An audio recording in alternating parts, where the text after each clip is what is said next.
and fine. While waiting for other participants, you can grab a snack or any drinks and just prepare yourselves as today is definitely worth looking forward to. You can also prepare your note taking tool for the talks later. Let's get ready, set ourselves, and grow together once again. Thank you.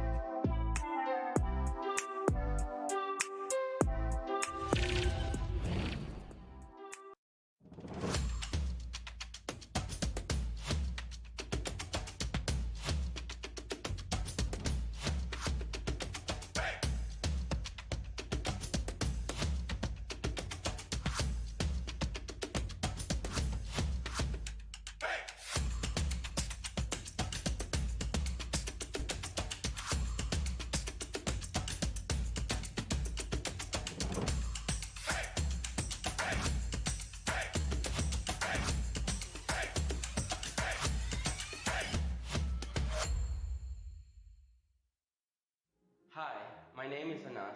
I'm the founder of DevCurate, the next generation career platform and impact-driven community. Our vision is to help purpose-driven individuals optimize their chances of landing the right career opportunities. This is made possible thanks to our cutting-edge AI technology. So no more endless job hunting, searching, applying, and not hearing anything back.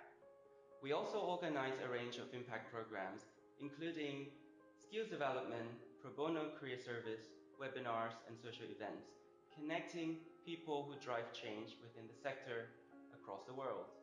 If you are someone who's making a difference in the lives of others, you're not alone.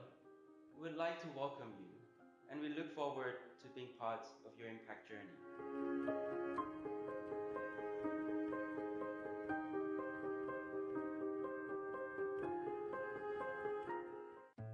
We realize that high school, college, even a first job can seem scary. That's why we created 𝗏𝗏𝗴𝗏𝗏𝗏𝗏 to equip them with tools, connect them to schools, find scholarships, learn online, match their skills to courses and jobs out there. So their future wouldn't be as scary. 𝗏𝗏𝗴𝗏𝗏𝗏. Welcome to Kada Career, mga aspiring cadets! Are you ready to go on a journey and grow with all of us? Pero, bago lahat niyan, ano nga ba ang Kada Career? Kada Career is an online platform where people get to learn about new career paths, connect with experts from different fields, and build their networks by being part of a community. In short, a cadet gets to enjoy the 3 C's of Kada Career: content, coaching, and community. Explore the vast content that Kada Career has to offer by joining online webinars and workshops that tackle different topics such as UX, UI design, running online businesses, virtual freelancing, and many more. Also get to discover and learn more about the careers that you plan to take by understanding the work done, responsibilities, and the skills needed in these professions through Kada Career's Career Exploring Database. Mas natututo ka ba kapag one-on-one ang usapan? Huwag kang mag-alala because Kada Career lets cadets choose a coach that they'd want to consult with through the platform's offered coaching sessions. Get to interact with different coaches from a vast array of fields and expertise whose aim is to guide you in your journey of excelling in your career. But that's not all.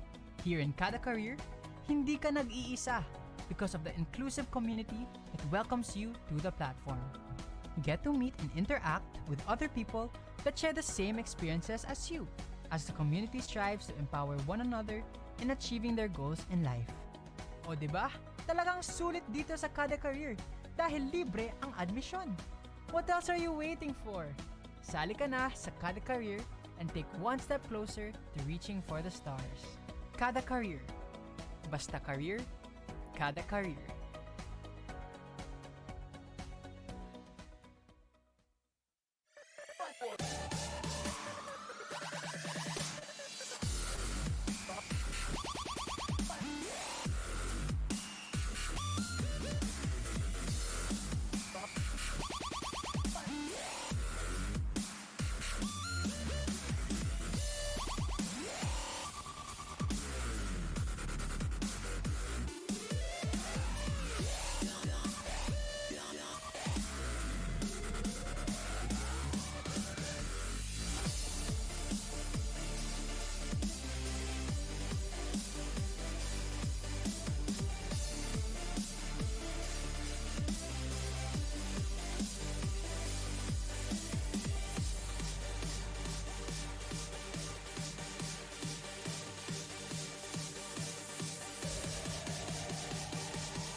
believe in learning by doing.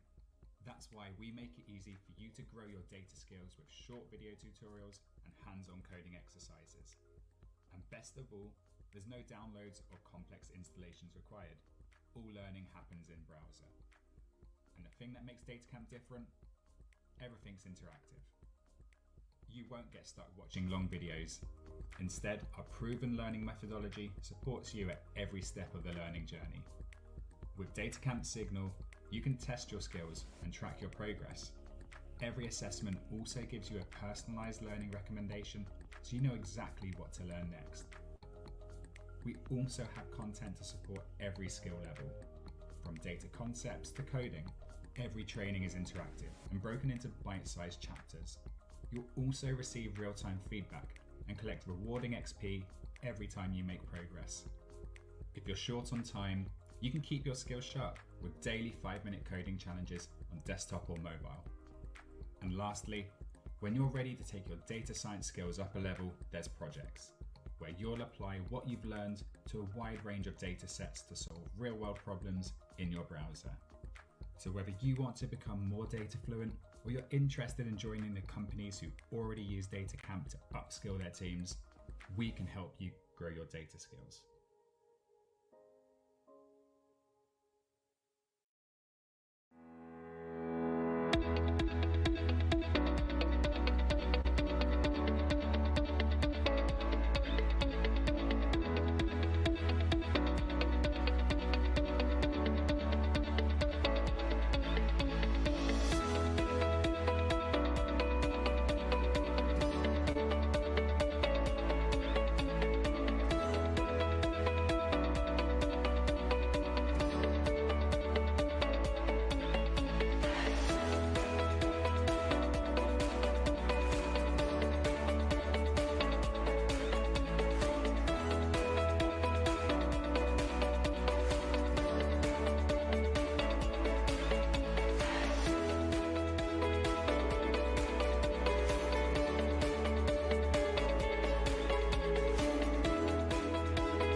The storms we chase are leading us, and love is all we'll ever trust.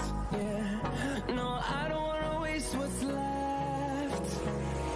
And on we'll go, through the wastelands, through the highways, till my shadow turns to sun rays. And on we'll go, through the wastelands, through the highways, and on we'll go.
So we are a few minutes away towards our event. Before we officially start, we want to relay a few reminders to all of our participants. So first, make sure that your microphones and cameras are turned off all throughout the event, especially when our speakers are presenting to avoid any interruptions and distractions. Next, we highly encourage everyone to participate when asked to and during the question and answer portion. However, should you have any concerns, questions, or comments, please remain polite and proper, not only here in our Zoom chat box, but also in our Facebook live stream. Questions that are not related to what we are about to tackle today will not be entertained.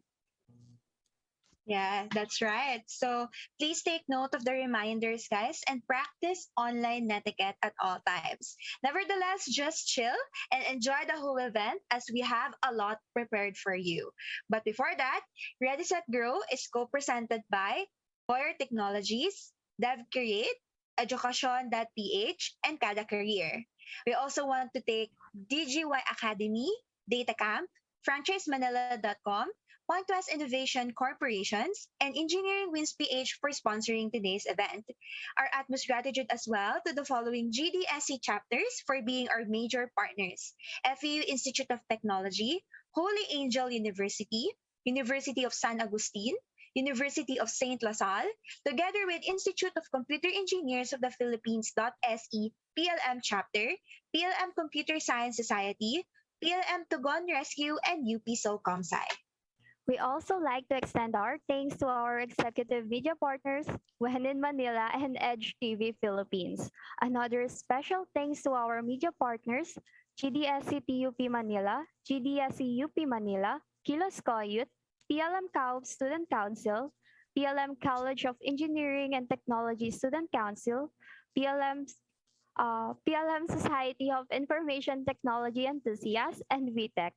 We also don't want to forget the following GDSC chapters for being our minor partners: AMA Caloocan, Batangas State University, JPLPC Malvar, Uno Recoletos, Crystal E College, University of San Carlos, together with Bukluran Student Alliance. So yeah, guys. Okay, but we are 5 minutes before the actual event.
right. Good afternoon to all. Once again, we're down to day 2 of Ready, Set, Grow. Fasten your skills and get ready for takeoff. Time really flies so fast. So, once again, I am Grayson Kahulagan, the GDSC PLM's Chief Operations Officer. And I am Maureen Katura, GDSC PLM Lead Auditor, and we will be your beautiful host again for today.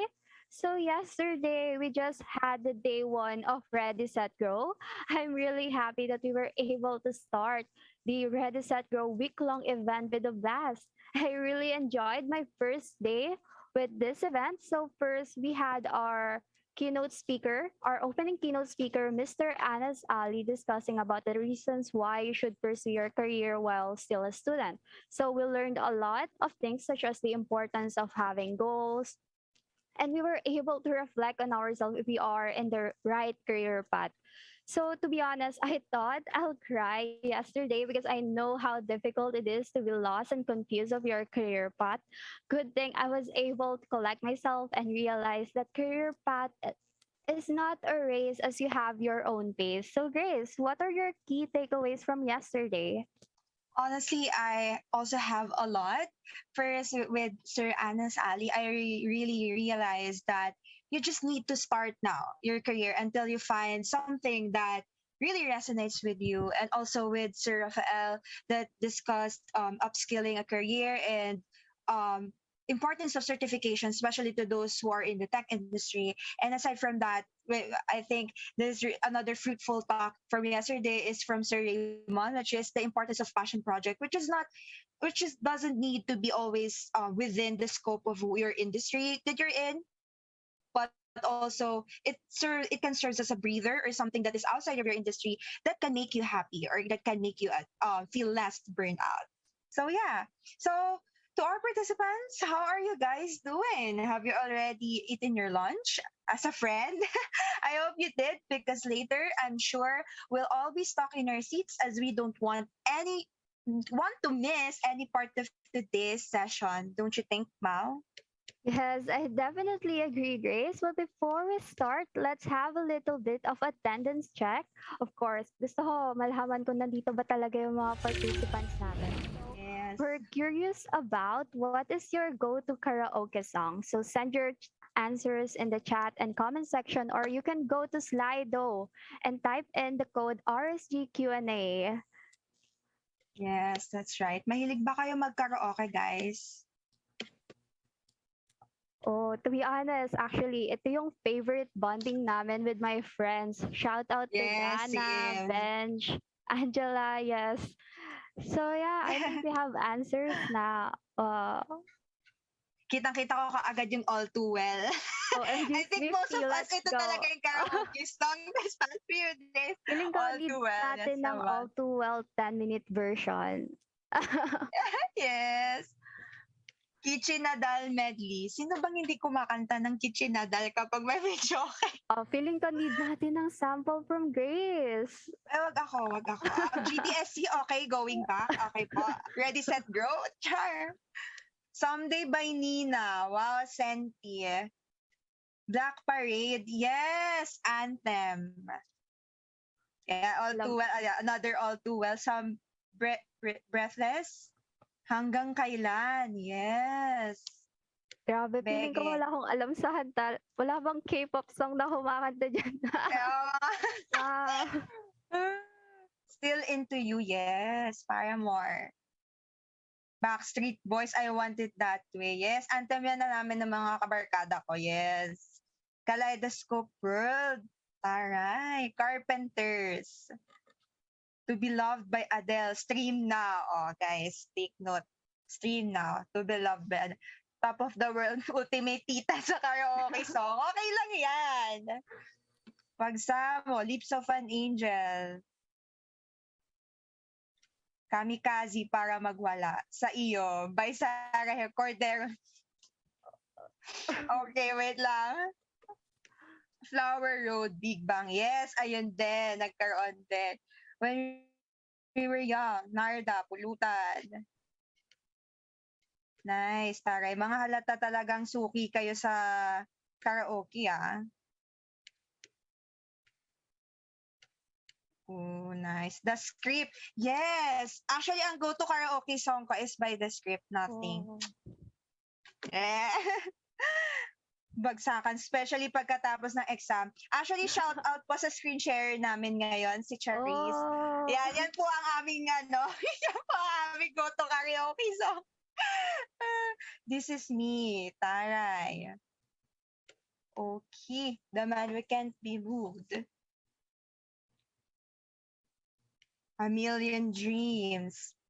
Two less lonely people. Ang rami niyong alam in fairness. Halata talagang suki kayo. Feeling ko need na natin pagkaroon ng GDSC event na karaoke. Solely for karaoke lang. So, I guess I will, as much as I want to know all of your karaoke songs, we will not prolong. Kasi alam ko, excited na kayo with our first speaker for today. So, ayan, I'm glad that you are all excited. So, thank you all again to all the attendees for their participation. With that, we will not keep you waiting. Mao, I have a question for you. Yes, what it is? How do you relieve your burnt out?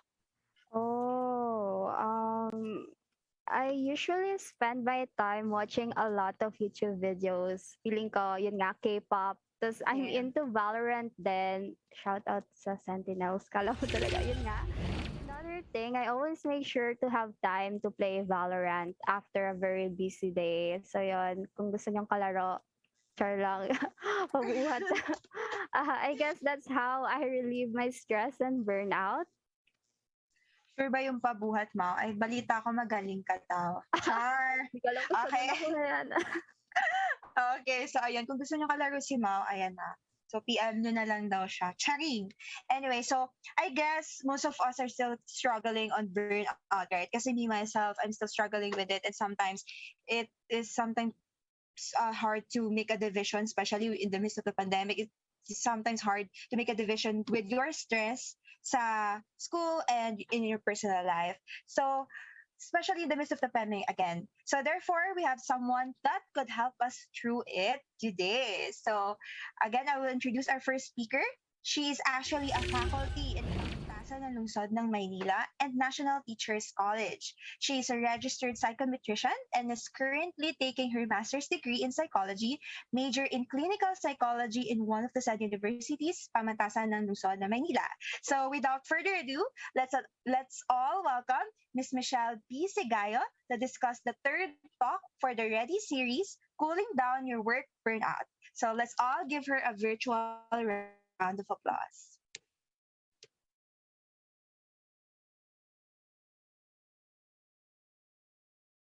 Good day, everyone. My name is Ms. Michelle Sigayo, your speaker for today. So I'm a faculty or a part-time faculty of Pamantasan Lungsod ng Maynila. And I'm also part of the faculty of the National Teachers College. So for today's topic, napapansin niyo ba parang pagod na yung topic natin? Hindi naman. Hindi naman, Ma'am Mitch. Ayan.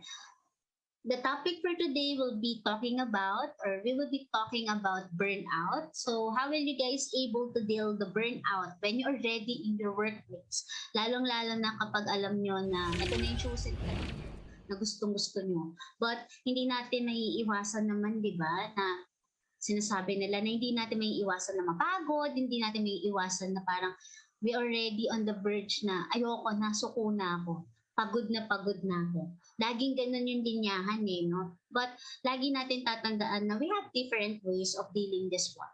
And how will you guys able to sustain the motivation and the passion that you have in your chosen career? Ito yung isa sa parang question mark. How will you guys able those two? Ayan, so learn better and faster for today. I want you guys to learn how will you able to deal with your burnout. So sabi nga dito sa PowerPoint na naka-present. Oh. Are you feeling burnout at work? Are you now feeling burnout in your school? How happy you are now in your school? How happy you are now in your work? Diba? Lalo na yung mga iba dito, maybe you are a working student, pinagsasabay nyo na lahat-lahat being student at the same time being a worker. Ito yung isa sa question mark na kailangan masagot ninyo ngayong araw. So, Today's discussion, the topics that will be cover will be the definition of burnout, the job burnout symptoms, the possible cause of burnout, and the tips of how will you guys cool down your burnout. So, feeling ko ready na kayo. Ayan, makinig kay Ma'am Mitch. So, let's start. What is burnout, by the way? So, job burnout is a specific type of work-related stress. When you say job burnout, burnout in terms of the stressor is already coming from your work. Yung mga stressor, yung nagpapapagod sa inyo galing sa trabaho. So, it's a state of a physical and emotional exhaustion that involves a sense of reduced accomplishment and a loss already of personal identity, according to Mayo Clinic. When you say loss or states of physical and emotional exhaustion, the feeling of the physical body is already in pain. Ibig naman sabihin ng physical, not really in pain, but yung pakiramdam nyo na ang bigat-bigat ng katawan nyo, hindi naman kayo nasugatan, but the feeling of parang ang bigat, pagod, exhausted, parang hindi nyo na maigalaw yung katawan nyo, wala ng energy na mailabas. So that is what you call the states of physical exhaustion. How about the emotional exhaustion? When you say emotional exhaustion, there is a tendency na kahit sabihin ng physical nyo na kaya nyo pa, but deep inside, umaayaw na. Okay, yung tipong yung emotions nyo blunt na. Ibig sabihin blanco na, hindi na kayo nangiti, hindi na kayo masaya, para bang ang tingin nyo na sa tao parang pare-pareho na, at yung pakiramdam na wala ka ng emosyon sa sobrang pagod. That is what you call emotional exhaustion. And because of the physical and the emotional exhaustion that we feel, we already sense that parang konti lang ata yung na-achieve ko, but parang konti lang yung nagagawa ko. Bakit hindi ako productive? Diba, lagi yan yung tanong ninyo, parang, wait lang, Ma'am Mitch. Ibig ba sabihin, kapag napagod ako, tamad na? O pag napagod ako, hindi na ako productive? Ayun ba yung tinatawag na burnout? No. Magkaiba ang burnout sa tamad. Okay? O nakaramdam lang kayo ng katamaran. When you say burnout, sometimes it's not just only the physical and emotional, but sometimes it's already in psychological. Parang you already feel like emptiness in your heart. Parang hindi na kayang gumising, 'di ba? Parang sa kape, sabi nyo, para kanino kayo gumigising? Para kanino kayo bumabangon? Wala nang ganong serye sa atin kapag we feel already the job burnout. And you already lost your personal identity. You already feel like you're not happy anymore. Kaya lagi kong tinatanong kapag sa mga estudyante ko, every time we meet in the class, anong pakiramdam niya yung araw? Are you guys happy seeing me? Are you guys happy about the topic that we'll be discussing? Are you guys happy that we're already having another chapter to learn with? It's because number one na magandang gawin sa mga ganitong nakakaramdam ng burnout is checking them about their physical and emotional. Kasi baka mamaya trabaho lang yan ng trabaho, pero yung katawang lupa niya at saka yung emotions niya hindi natugma. Kumbaga napipilitan na lang ba yung taong gumawa? Okay. So what will be the difference between the stress and the burnout? When you say stress, you put in too much effort. Talagang pag stress ka, kailangan, lalo na kapag lalo na kapag in-rush na kayo, di ba? Yung tipong meron kayong mga ginagawang mga activities. Let's say ganon, activities, hinahabol nyo. You put too much effort doon sa mga gagawin nyo. Kasi stress na kayo, kailangan ko ito gawin, kailangan ganyan. So you feel emotionally more stronger. Para kayo nagmamadali, para kayong aligaga. That is what you call stress. You feel like hyperactive, you feel like anxious and worried. You have less energy. You have less energy. Okay? And it takes a physical toll. Again, for the stress, lalo na po kapag you're already in the middle of your activities, tapos pakiramdam nyo kailangan nyo na magpasa ng activity, well, ang gagawin nyo, aligaga kayo niyan. Gawa dito, talaga too much effort to do. Matapos lang yung gawain. But when you say burnout, kahit po sabihin yung meron ng deadline, kahit sabihin yung may deadline na parang pakiramdam ng tao, may deadline. Ayoko na pagod na ako Ano pa bang ilalagay ko diyan? Sige, ito na lang ipapasa ko.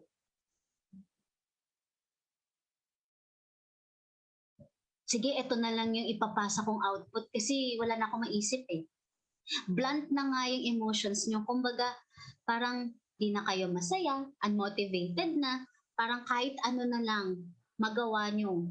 Kasi parang walang-wala na kayong energy. You feel drained, you feel helpless, you already have less your motivation. Sabi ko nga, di ba, a while ago, kadikit po kasi ng burnout is how will you able to deal the motivation and the passion that you have in your heart when you're already pursuing your career. Hanggang saan ba tatagal yung passion and motivation nyo kapag nararamdaman nyo na yung pagod? Nararamdaman nyo na parang all the things you are doing is already wasted. Parang pakiramdam nyo, you feel like unproductive. Kahit gawin nyo to, parang wala lang. So how will you guys now able to deal with that? So it takes an emotional toll. Yung stress kasi, kalaban nyo lang naman sa stress yung physical Kasi you put a lot of effort. Yung physical lang naman yung mapapagod sa inyo. But yung burnout, syempre sabi nyo nga, hindi naman kayo nag-put ng any effort. So the physical will not do anything. But the emotional inside, okay, na parang, oh my God, ito na namang araw na to. Ano na namang mangyayari? Parang walang-wala na kayong energy when you are feeling burned out. Okay? Para malaman nyo kung ano nga ba yung symptoms ng mga burnout na yan, okay? Ask yourself, number 1, have you became cynical or critical at your work? Pakiramdam nyo ba sa work ninyo parang, wait, am I different? Nagbabago ba? May nagbabago ba sa akin? Nagiging unproductive na ba? Number 2, do you drag yourself to work and have trouble getting started? Ibig sabihin, you already dragging yourself. Parang every time na gumigising kayo ng maaga at papasok kayo doon sa inyong trabaho. Okay, your dream work. Okay, your dream work someday. Parang dinadrag na lang kayo. Para kayong hinihila. Ganon, para pumasok. So, ganon na yung pakiramdam nyo. And you already have trouble what to do next. Ano ba yung dapat kong simulan sa araw na to? Parang gusto nyo na lang matulog ulit, di ba? Paggising nyo sa umaga, alam nyo may trabaho at hindi nyo nga alam kung anong mag-i-start, tulog na lang ulit, di ba? Parang ganon yung ano natin no? Yung gagawin. So, check that one. Number 3, have you became irritable or impatient with your coworkers, customer, or clients, or even your students or teachers, your co-students? Irritable na ba kayo? Impatient na ba kayo? Nako, baka sign na yan ng burnout. Biro lang. But, check nyo. Okay, napaka-importante din yung emotional state. Okay? These past days ba, parang nababadrip ako lagi? These past days ba, parang pakiramdam ko hindi nag-aayon yung araw at para bang kumukunot ang aking dalawang kilay dito. Number 4, do you lack energy to be consistently productive? Ito yung sinasabing consistency. Yung sinasabi nila na habang nagtatrabaho ba kayo, yung energy nyo the same from Monday to Friday. Yes, we feel like Friday is almost Monday. And we feel like Monday is already Friday. Diba? May ganun po tayong nararamdaman sometimes that we feel like Monday ngayon, but we feel like it's Friday. Meron kayong sinasabi dun sa mga ka-students nyo, di ba? Or maybe from the other teachers or my co-teachers here. Bakit ganun, Lunes na Lunes, parang pambiyernes na? Di ba? So, do you find it hard to concentrate? Do you lack satisfaction for your achievement? So, tignan mabuti.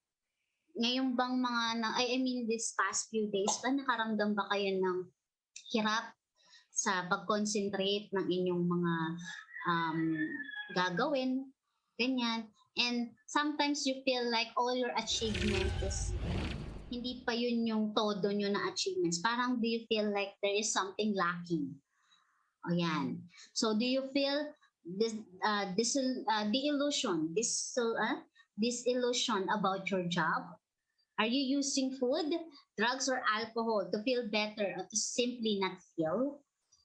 In number 8, don't get us wrong about this one. Walang problema if the coping mechanism that you have is you have to eat foods. Sometimes you go gimmick with your friends, with your co-teachers, and sometimes yung mga students dito, maybe guys gusto nyo lumabas, pumasyal, kumain. Ayan. Walang problema sa ganun. But take note of this. Kapag inaraw-araw na at parang hindi na hata healthy yung araw-araw umiinom, then there is already problem. Nagiging habit na ata yung pag-inom araw-araw. At nakakasira po yon sa atay at kidney. Okay? Para bang ginawa nyo pong manikin ng inyong katawan at parang wala po kayong nararamdaman about the food you take, the drugs you take, and alcohol that you take. And having a sleep habit change. Ito yung kapag iritado na kayo, hirap kayo mag-concentrate, automatic, magkakaroon po kayo ng sleep habit change. Hirap po kayong makatulog. Para bang marami pong kayong iniisip. Ayan. Kapag marami kayong iniisip, 'di ba? Parang hirap na hirap kayong matulog tas ang daming na gumugulo sa isip niyo. And last but not the least is the troubled unexplained headaches, stomach aches, bowel problems, and other physical complaints. Unexplainable headaches is already under the physiological in the sense that hindi mo malaman kung ba't bigla na lang sumasakit yung tiyan nyo, bigla na lang sumasakit yung ulo nyo nang walang dahilan. That is already the manifestation of your physiological. Yung mismong katawan niya na yung nagre-react na parang pagod na kayo. Minsan kailangan lang din natin pakinggan yung ating katawan kung tayo nasa limits na o wala. Then, sometimes yung mga tao din, hindi nila napapansin kasi na sige, work. Pero yung katawan nila namamayat na sa sobrang kakatrabaho. So, let's check first yung katawan natin. Baka nakakalimutan natin na tignan, di ba? Pakinggan yung sinasabi ng katawan natin. So, para mas maintindihan natin or really, mas ma-check natin yung ating sarili, okay? I am guys, give you a website that you can also measure your burnout. So it's a burnout self-test. Okay, you can check your burnout level in www.mayoclinic.org. So it's a test. It is a test or a standardized test in measuring your burnout para mas ma-check nyo lalo kung talaga bang you already burnout or baka stress lang talaga kayo. Okay? So, what are the possible cause of your job burnout? Ano nga ba yung mga possible cause nito? So, number 1, maybe you already lack of control. An inability to influence decisions that affects your job, such as your schedules, assignment, or workload, could lead to job burnout. Lalo na po pagka nagja-juggling na yung mga assignments, your schedules, and workload at nagsabay-sabay po. Sometimes you feel like, ano bang uunahin ko dito? Schedules ko sa meetings, assignments, workload, especially those who are already working at the same, students at the same time working. Hanga po ako sa inyo na parang hanga po ako sa mga tao or sa mga students na nakakaya po ibalanse ang kanilang assignments or ang kanilang student, kumbaga yung pagiging estudyante nila at the same time yung pagiging, being worker in their heart. Kumbaga, isipin nyo na lang na ngayon, estudyante kayo, ano ba yung mga nararapat na mauna, yung mga schedules nyo. Dapat alam nyo sa sarili nyo kung ano yung dapat importante, ano yung dapat na pwede pa para sa next week at pwedeng makapag-antay na mga gawain. Because if you feel like you're already lacking on control about the things in your surrounding, parang pakiramdam nyo rin po na walang dahil di nga po kayo marunong mag-control, you feel like you are being controlled. Controlled ng ibang tao. Magiging robot po yung pakiramdam nyo. Pakiramdam nyo para bang ang dami-daming ginagawa. Tapos, hindi ka na makapag-choice kung ano yung kailangan yung gawin kasi marami na nagdidikta sa inyo. So please, wag naman sana dumating sa point na ibang tao na yung nagdidikta sa atin kung ano yung dapat natin gawin. Okay?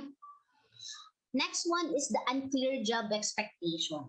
If you are unclear about the degree of authority you have and what your supervisor others expect from you, you're not likely to feel comfortable about the work. Ito po, usong-uso po ito sa job place na pag marami, lalo na po kapag nag-i-start lang po kayo sa staff pa lang po.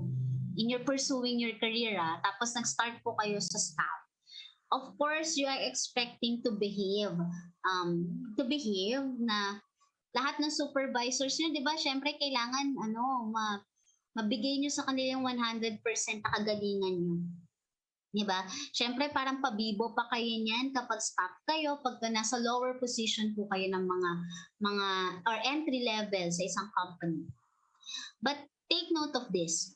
Take note of this. Tignan nyo din kung ano yung job description na binigay sa inyo. It's because sometimes there is a confusion wherein staff ka nga, but bakit nagiging waiter ka? Bakit nagiging bigla ka na lang mensahero or delivery boy, delivery girl? Na parang, wait lang. Ang job description po is gawin itong bagay na to. Ito po yung nakaset na gagawin.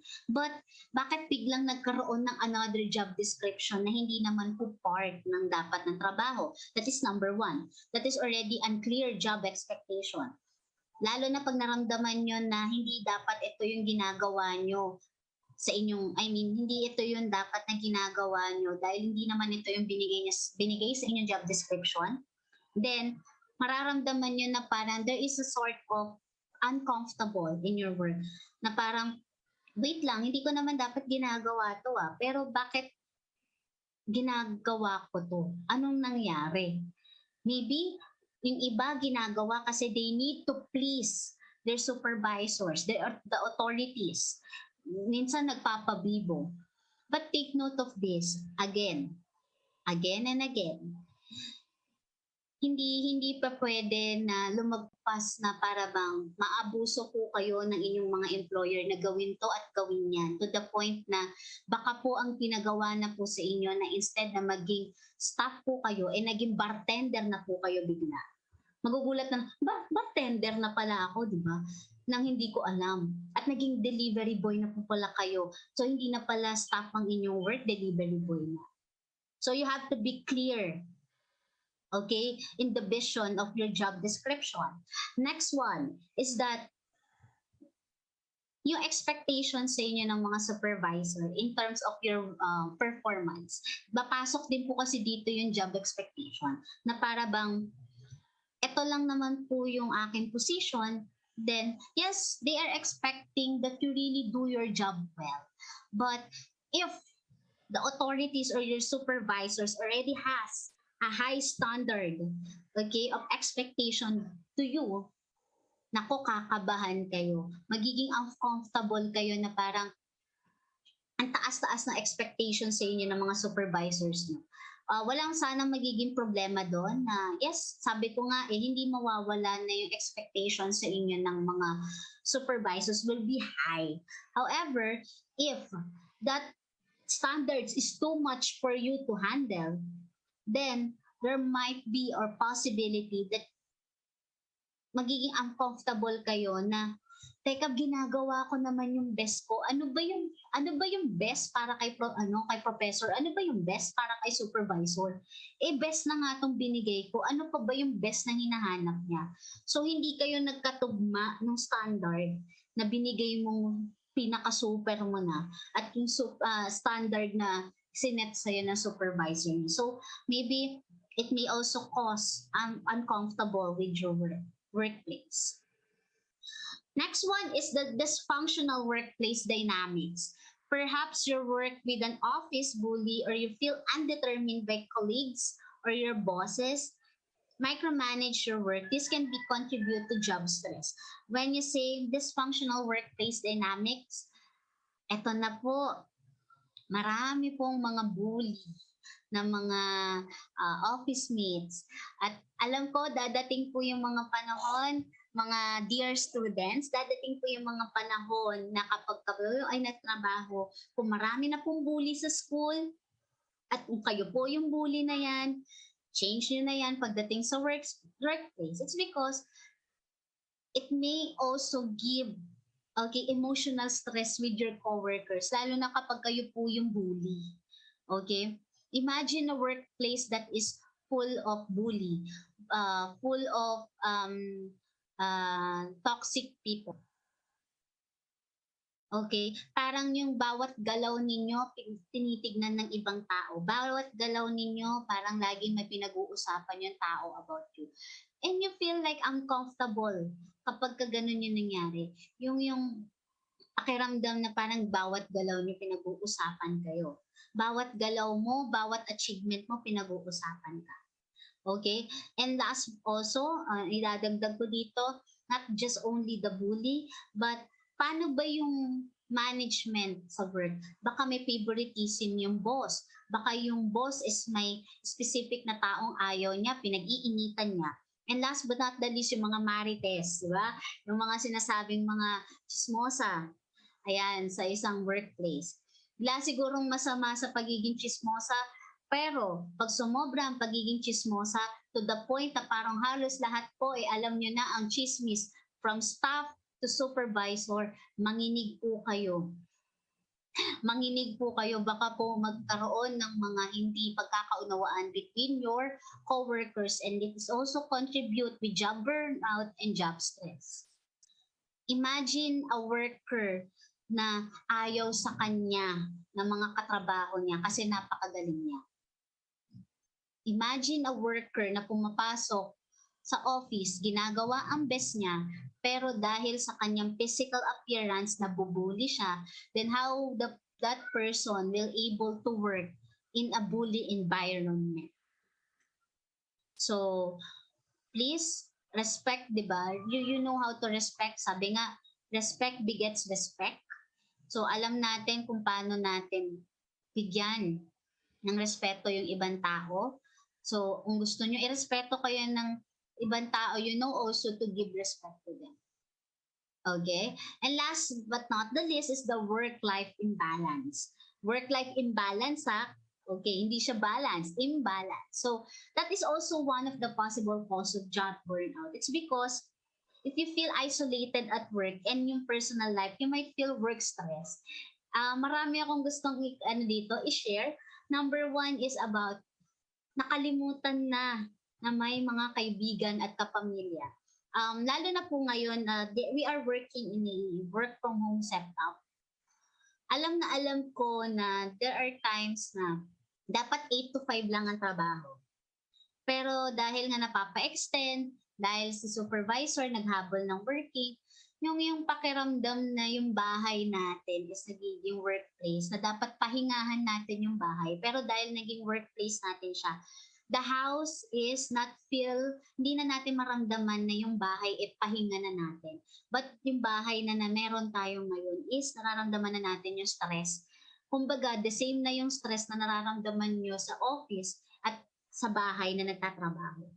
So that is already work-life imbalance. Parang pakiramdam nyo yung bahay, kahit nandyan po yung mga family nyo, if you are still working, parang iniisip nyo na lang na yung bahay at pati office nyo same aura.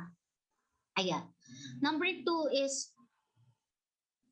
you know how to say no, okay? Or maybe, kapag alam ninyo na it's already your me time, family time, bebe time, ayan yung mga sinasabi yung mga time, me time, bebe time, family time. You set your time. Okay, you set your time. Pag sinabi nyo, it's already for my family, it's already for myself, wag na po kayong titingin sa email. Parang awa nyo na. Okay, wag na yung sasabihin yung pasilip na ng email. Tapos sabihin natin, given na po yung 8 to 5, sige, mag-i-emails ka. Ganyan. Pero pag dumating na po yung 5:30 or 5:15, yung 5:15, sige, understandable, 15 minutes. Pero pag nag 5:30 to 6 to 7 to 8 and 9 na, hanggang mag-alas 10, please refrain checking your emails. The more na nag-check kayo ng emails, the more na hindi na po titigil yung kamay nyo kakadut-dut. Okay po? Naliwanag po ba yon? Kayo din po ba naranasan nyo yung ganun? Sasabihin nyo lang po, check ko lang yung emails ko. Yung alas 5 po na pag-check ng emails, nangyari po alas 8 na po natapos. Na hindi nyo po namalaya.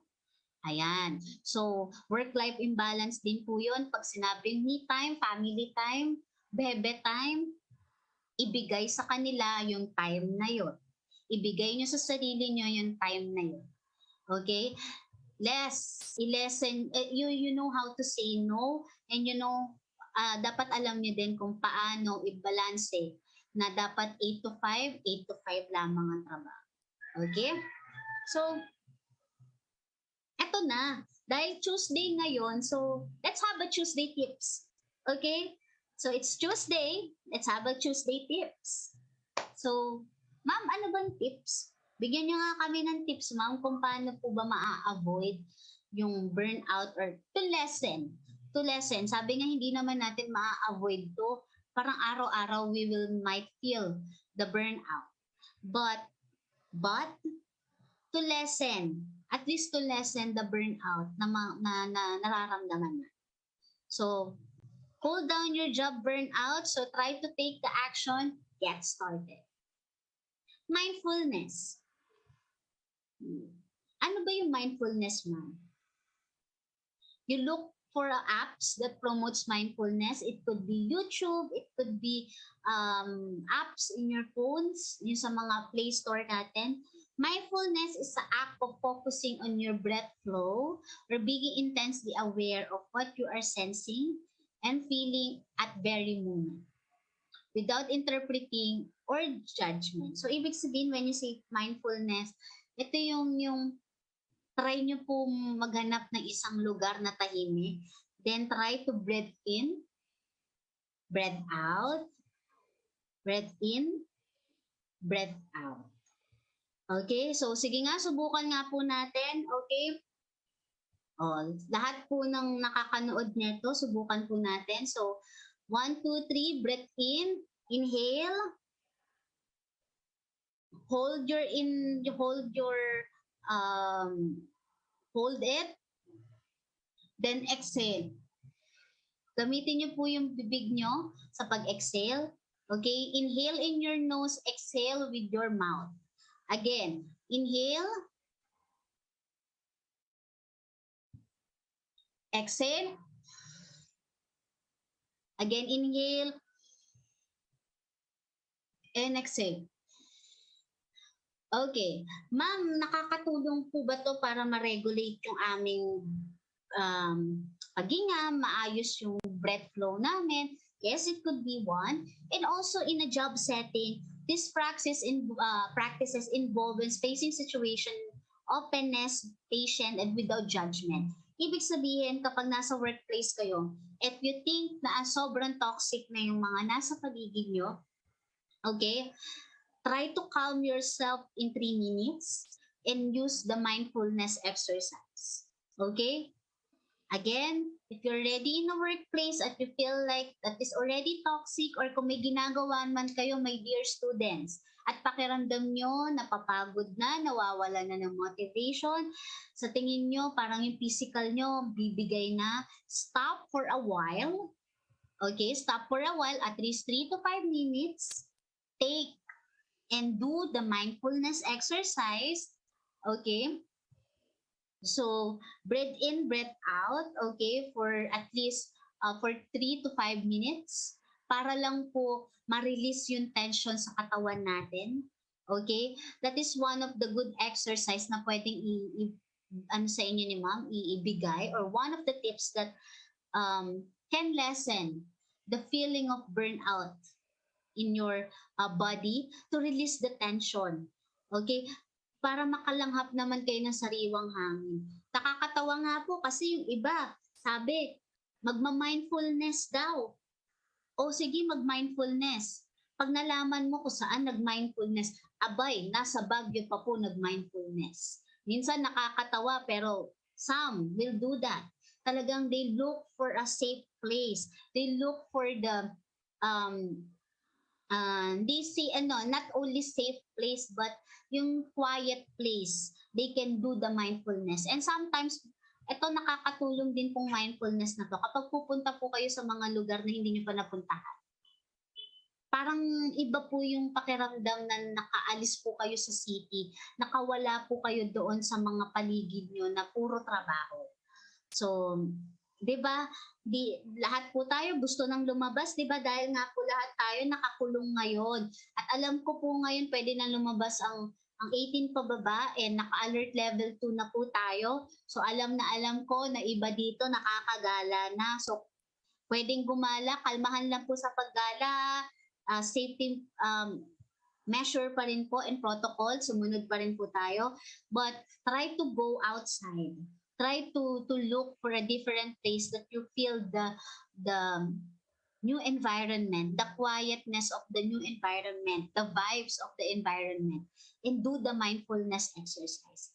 Okay? Ako po, ginagawa ko po is, kapag pakiramdam ko po na nandito ako sa mga workplace na, I already on the verge na, ay, pagod na ako, wait lang. Ibababa ko po yung mga gamit ko, yung laptop ko, ibababa ko.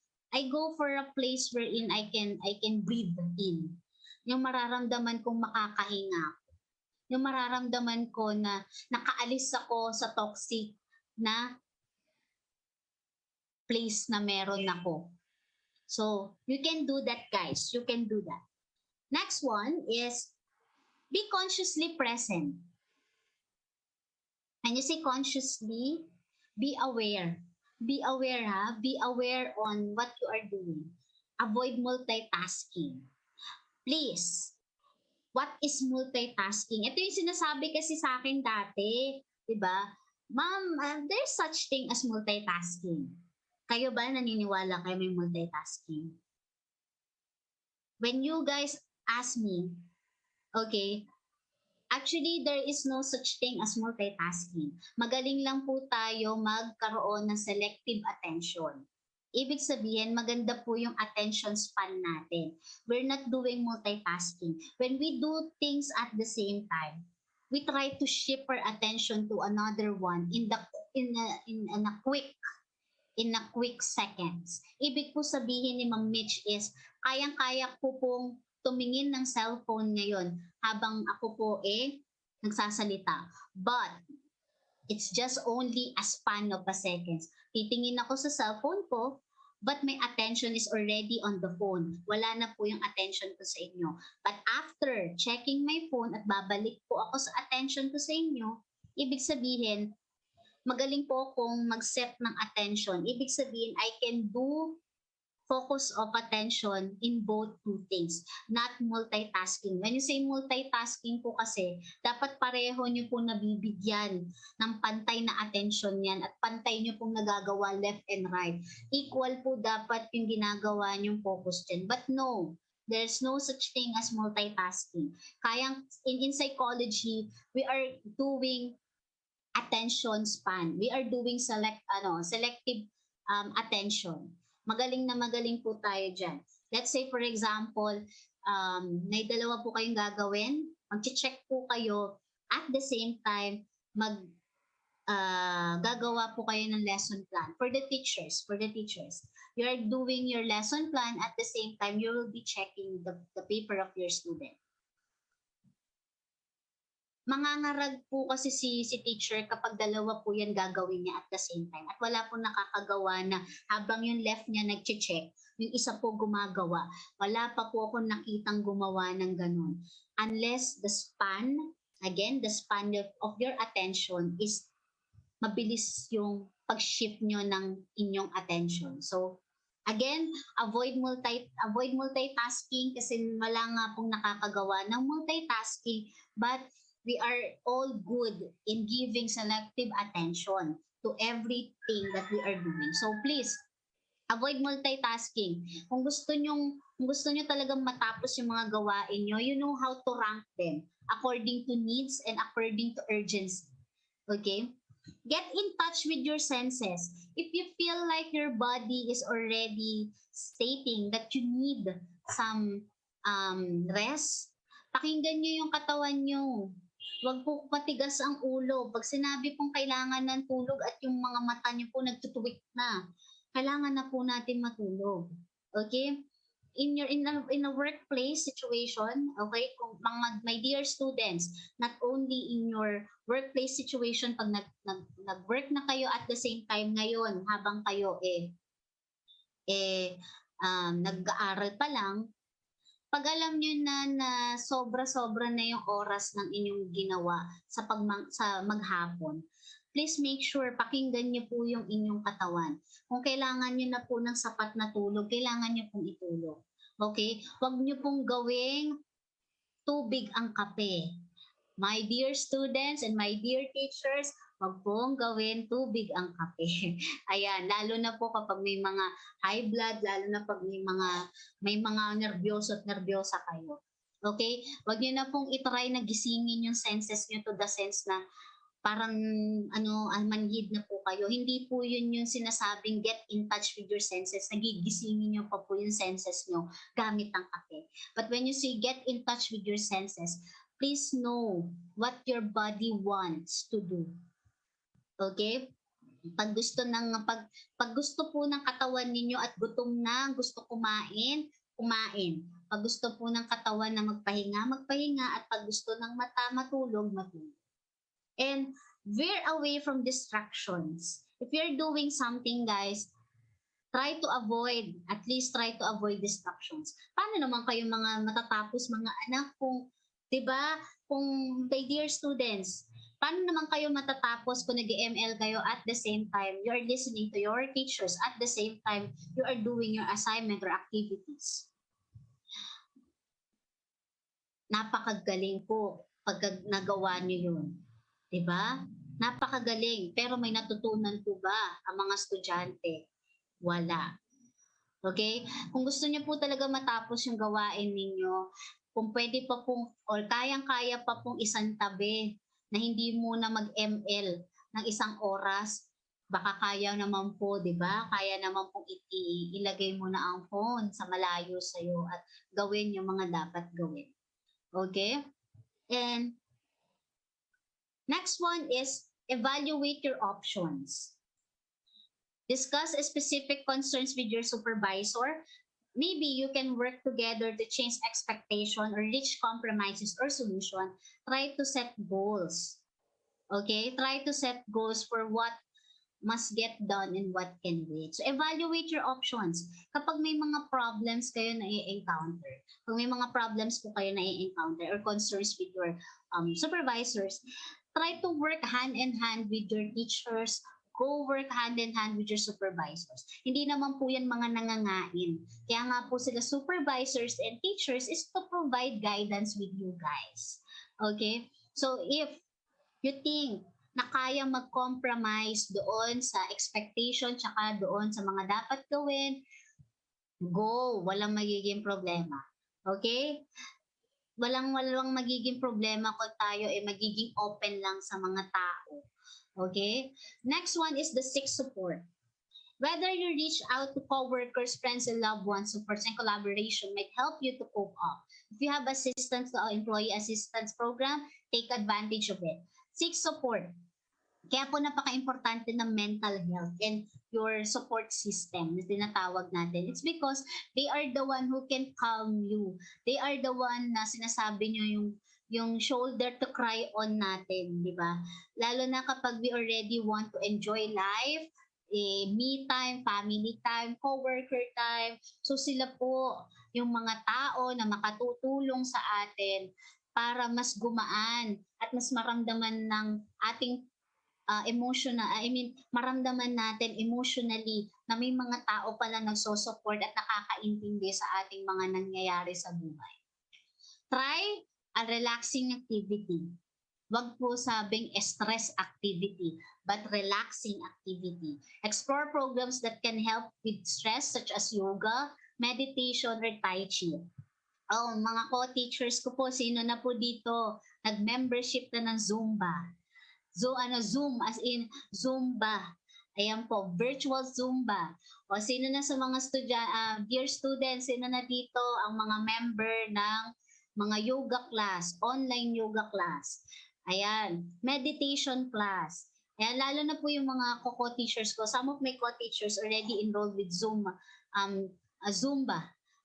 virtual Zumba as in. And there, yung sessions na yan, talagang may video. So, talagang video po siya, tapos susundan po ng mga teachers yung mga ginagawa. So try to explore not only yoga, not only meditation or tai chi. Try to look for something that is relaxing activity.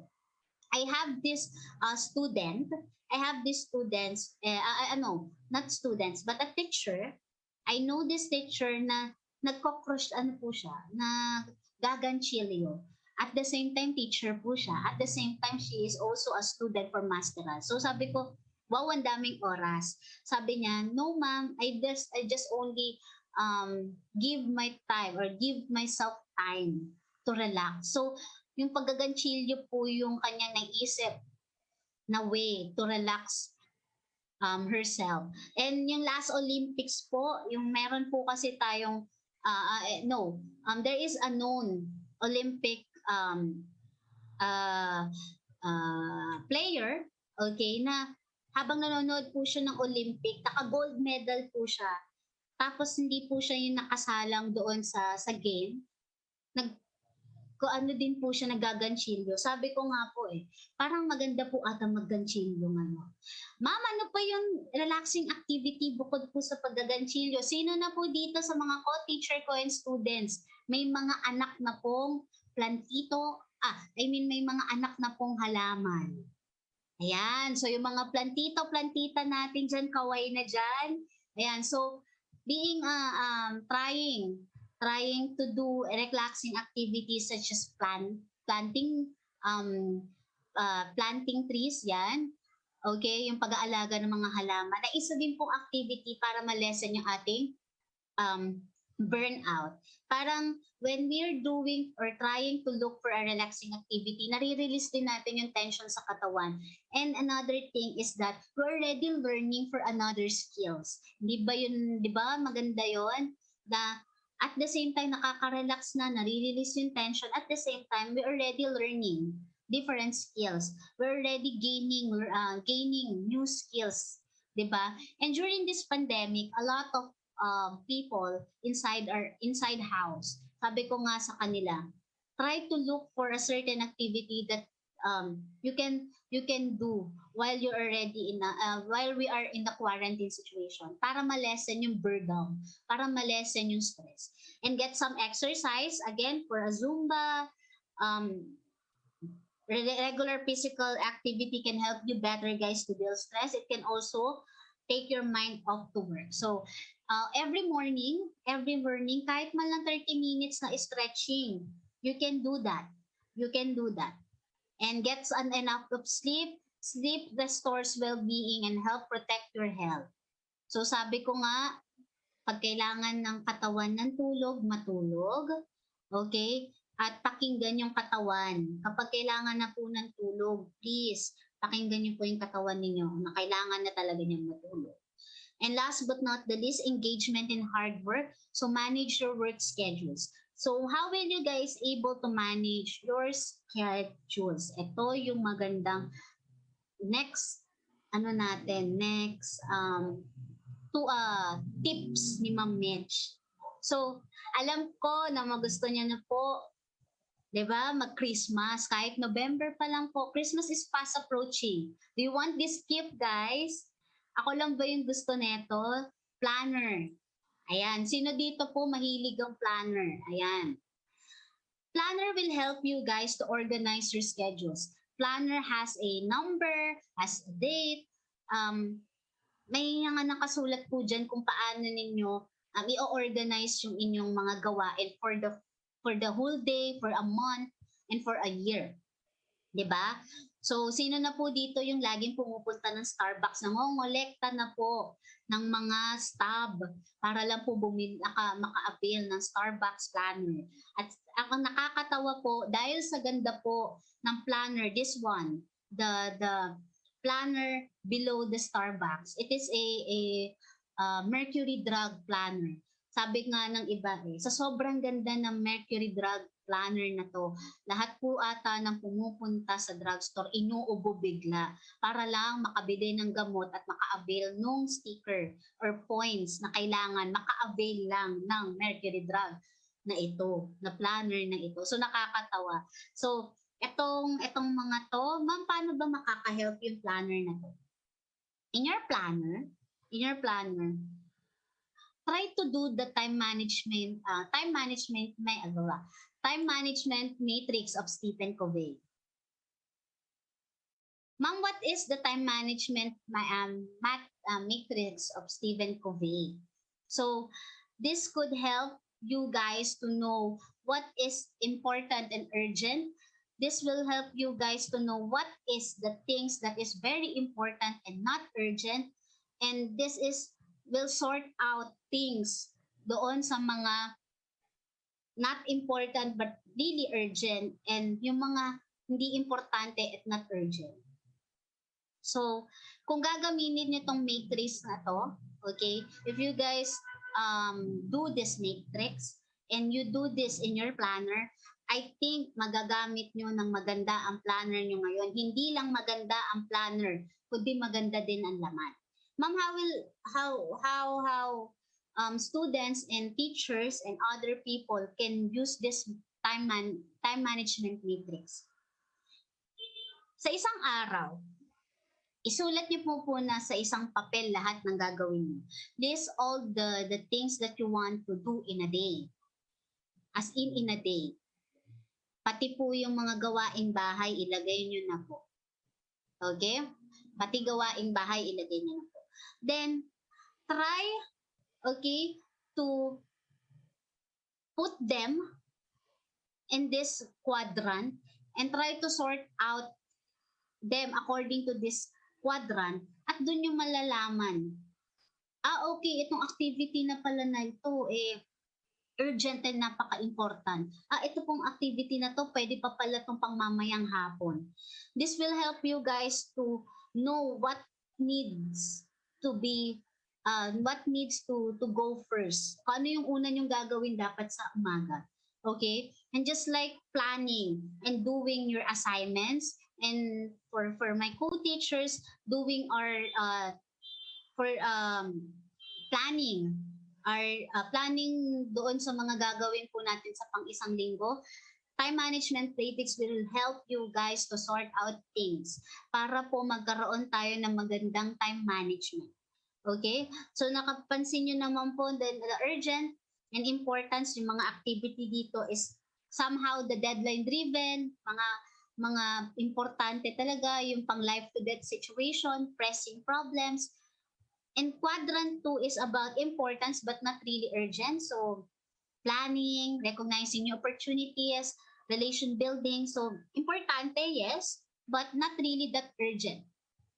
The quadrant 3 is the really urgent but not really important. So eto na po, interruption calls, emails, some reports, some meetings, approximate matters, yung mga tao na kailangan nyo pong bigyan ng urgent minsan iniisip natin na they are not important, but they're really urgent. Ibig sabihin, hindi man siya napaka-importante sa buhay nyo, pero they are really urgent activities. So, look for the things na pwede nyong ilagay dyan. And the last quadrant is some emails, personal social medias, me time, pleasant activities, some phone calls, trivia, busy work.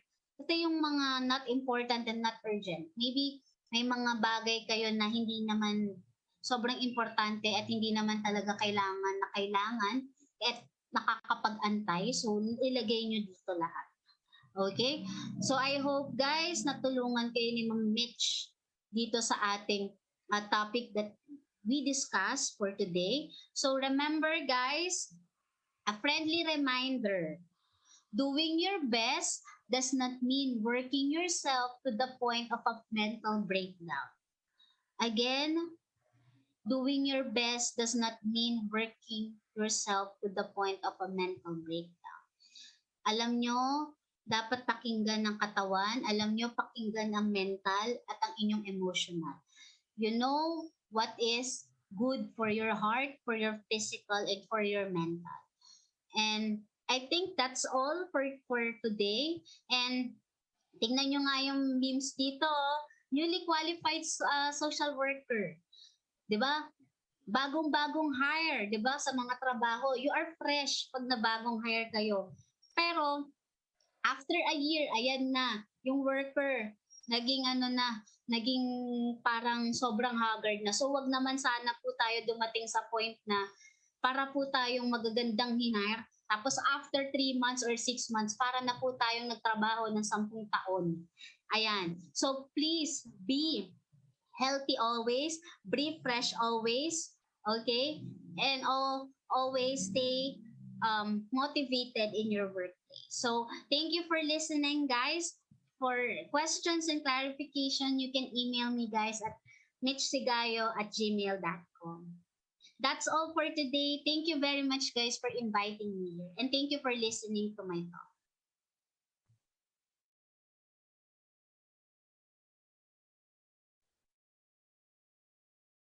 Thank you so much, Miss Michelle. So while listening, actually, natatawa talaga ako kasi as in nare-realize ko yung mga bad habits na ginagawa ko. Yung from yung huwag gawing tubig yung kape and avoid multitasking. Yes. As in, feeling ko tuloy, ako yung sinasabihan ni Ma'am Mitch.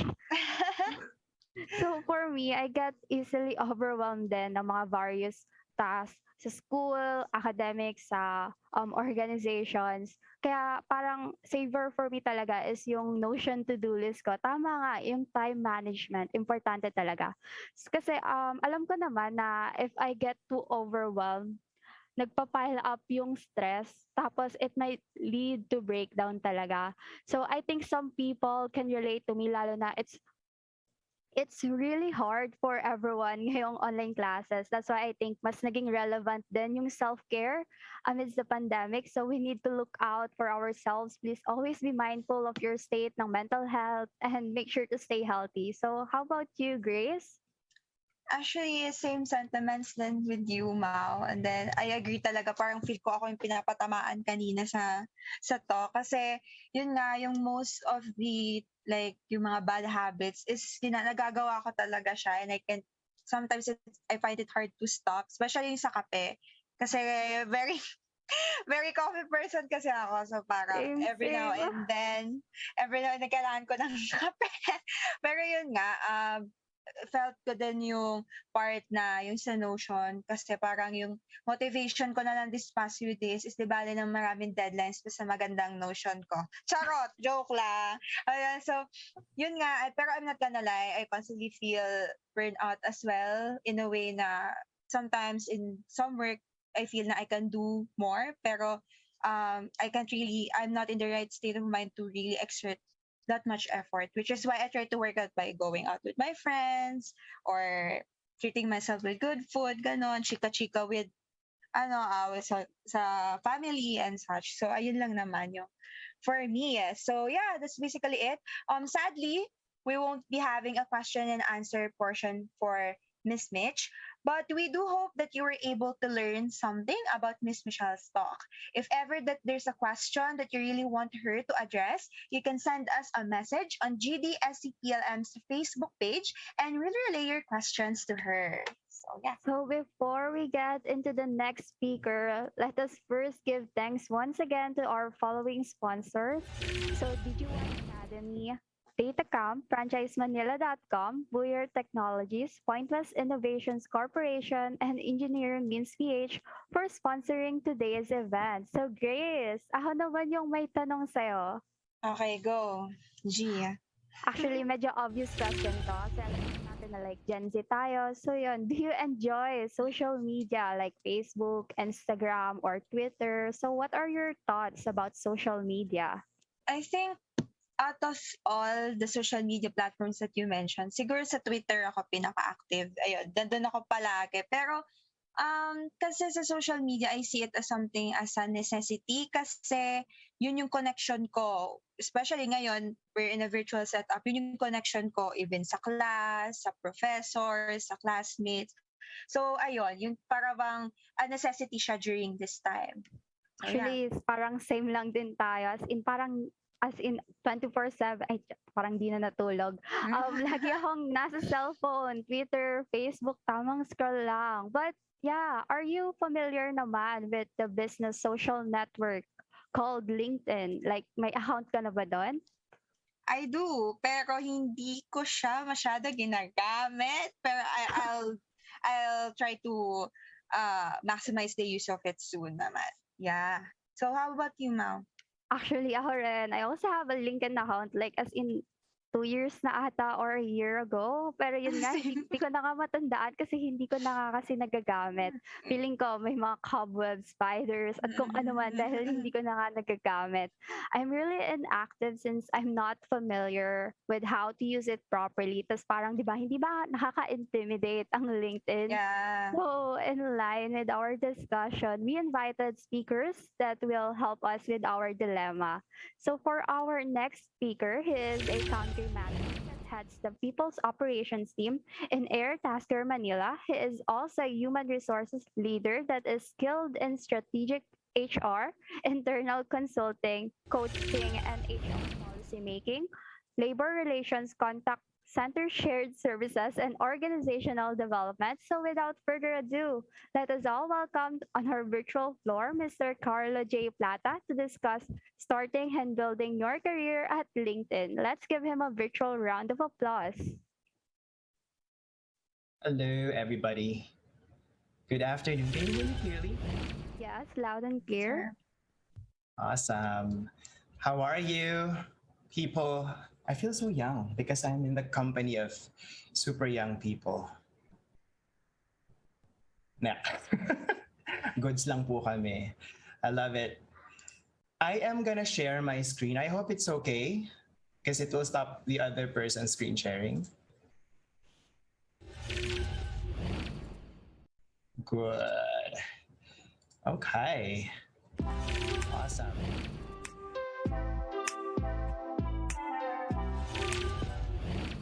The 45-minute talk for today will revolve around, I guess, about the not most popular platform from mga millennials nowadays, which is LinkedIn. A lot of you are on Facebook, a lot of you are on Instagram, and probably TikTok nowadays. And baka LinkedIn you feel is for old people. So I'm gonna try my best to convince you otherwise and make sure that you have some insights after this talk that would allow you to better gauge if this platform is truly right for you, and how you can actually maximize the value of this particular platform. So what we will cover today is very, very brief lang. We are going to talk about, first, of course, build the context around why it's important to build a social networking profile. So we're going to talk about the job search situation in today's context. Ano ba yung emerging trends in recruitment, especially that 2020 happened and the pandemic happened. A lot of these unprecedented events led to massive shifts in the way we do hiring, in the way we do networking. So that would be awesome for you to understand ano yung ginagalawan ng mundo ng HR at, for example, ng mga taong naghahanap ng trabaho, mga job seekers. And then we are also going to talk about what LinkedIn is. Again, if you're not familiar, LinkedIn is one of the oldest social media platforms out there. Nauna pa siya sa Facebook, can you believe it? But even if it's old in terms of age, I don't think it's irrelevant. I truly believe it's one of the most helpful platforms for professionals out there. And later on, you'll see why. And then lastly, I'm also going to talk about how to leverage LinkedIn to build your career, or if you already have a career, ensure that you continue leveraging this platform to your advantage. Okay, so I hope that's something that you're all excited about. Siguro to spark curiosity or to spark relatability, I'm going to ask you, are you still on the fence? Are you still iffy, or you're not sure whether you're gonna sign up for LinkedIn or not? Siguro, give me a heart emoji if you feel this is a right platform for you as next steps in your career. Or if you're not too sure yet, maybe you can give me a thumbs up. I don't see everyone's emojis there. I see it now. Cool. Yeah, so great. So a lot of you said, kinda, yes. Profile is actually unfinished. Yeah, so sana after this talk, Paul, yung profile mo matapos na. Okay, so before that, of course, I want to introduce myself because a lot of you probably have seen me just today, no? This is the first time that we're meeting.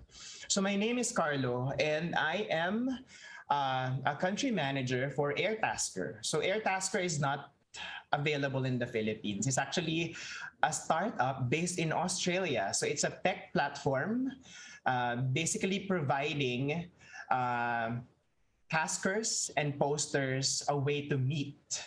Yan. So if you know classified ads, so for example, I want something to get done. For example, I want to have somebody assemble IKEA furniture kasi hindi ako marunong, or I don't have the time, or talagang kinakatamaran ko siya. So I'm gonna post that task on the Airtasker app, and then people with the skills that I need would actually see that job posted, and they will bid for that particular job. And then me as a poster of that particular job, I can give that particular job to the person who I feel will do the most qualified work. And then the task will be completed. So that's the magic that Airtasker provides to the online marketplace that we created. So in the Philippines, Airtasker has an office in Uptown BGC, and our functions in the Philippines would be SEO. If you're not familiar, that's search engine optimization. So it's part of the whole marketing team, as well as customer support. So we call it air support. And of course, us in human resources. But before that, I've been around the industry. I've been a human resource practitioner for almost I don't want to call 2 decades. Siguro mga 15 plus years. So I started actually as a customer service representative in 2003. So my first job was actually an order taker for Shop NBC. So I was in the BPO scene back then, and life was simple. I rose through the ranks, and then got promoted to a team lead role, and that basically paved the way for me to become a people manager, leading up to leadership roles in the future. I've headed HR organizations in the Philippines, including GE, 3M Philippines, and then more new startups like Uber when they were still existing in the Philippines in 2016 up until 2018. And then right before Airtasker, I was with QuadX. So if you know GoGo Express, Shipping Cart, those platforms. So I basically led the HR team from that particular group before. So there. So if you notice, I started 2003, no? So I've experienced how social media platforms changed the landscape of personal and professional networking. Guys, prior to social media, people actually network physically. So people will actually normal sa mga tao na punta sa mga events to socialize, to network in order for them to get the next job out there. Aside from that, we basically go to potential employers with a manila envelope and then hand out physical copies of our CVs in order for us to get jobs.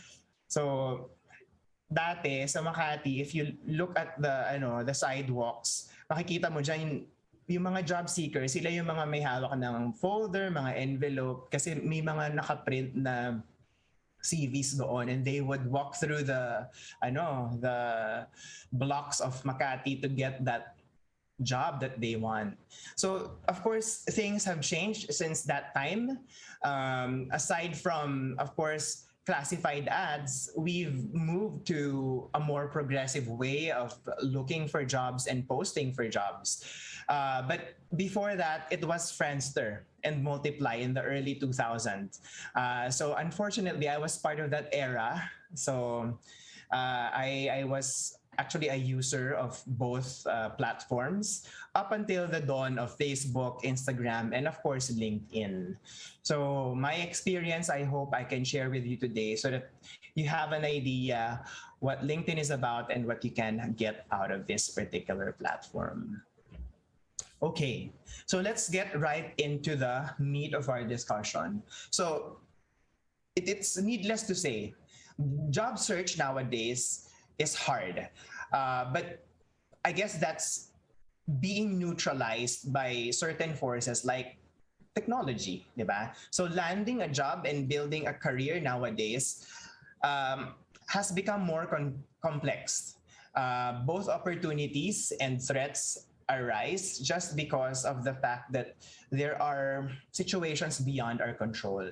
If you've been following lots of articles around leadership and management, you'd know now we are living in a VUCA kind of world. So VUCA, diba? Volatile, uncertain, I forget the C, complex, and A, ambiguous. So diba, pag remember mo yung term na yon, VUCA, ang papasok talaga agad sa isip mo is that this is unprecedented, the times that we're living in. It's hard to navigate, but at the same time, super exciting then because you have all these tools available at your disposal. So what are some of the trends that I want to highlight for you today, especially you young ones who are entering the workforce? So first, And this is coming from an article that I forgot to post. Sorry about that, but I'll share that with the organizers. First one is remote work is here to stay. I'm not sure if you're aware, but because of the pandemic, nag-shift yung workforce, di ba? Dati, 8 to 5 job or whatever kind of job, a lot of them would need to ride a jeep, a tricycle, a bus, or whatever, an MRT, or ride their own cars to go to their workplaces. And then, di ba, mapatay nila yung oras, magkatrabaho sila hanggang maging kuba sila until matapos yung shift nila. And then, same routine will happen going home. There were a little bit of progressive organizations during that time, even before the pandemic, who shifted to remote work, pero kakaunti lang sila. And one of the good examples would be GitLab. So they are one of the few remote first employers out there.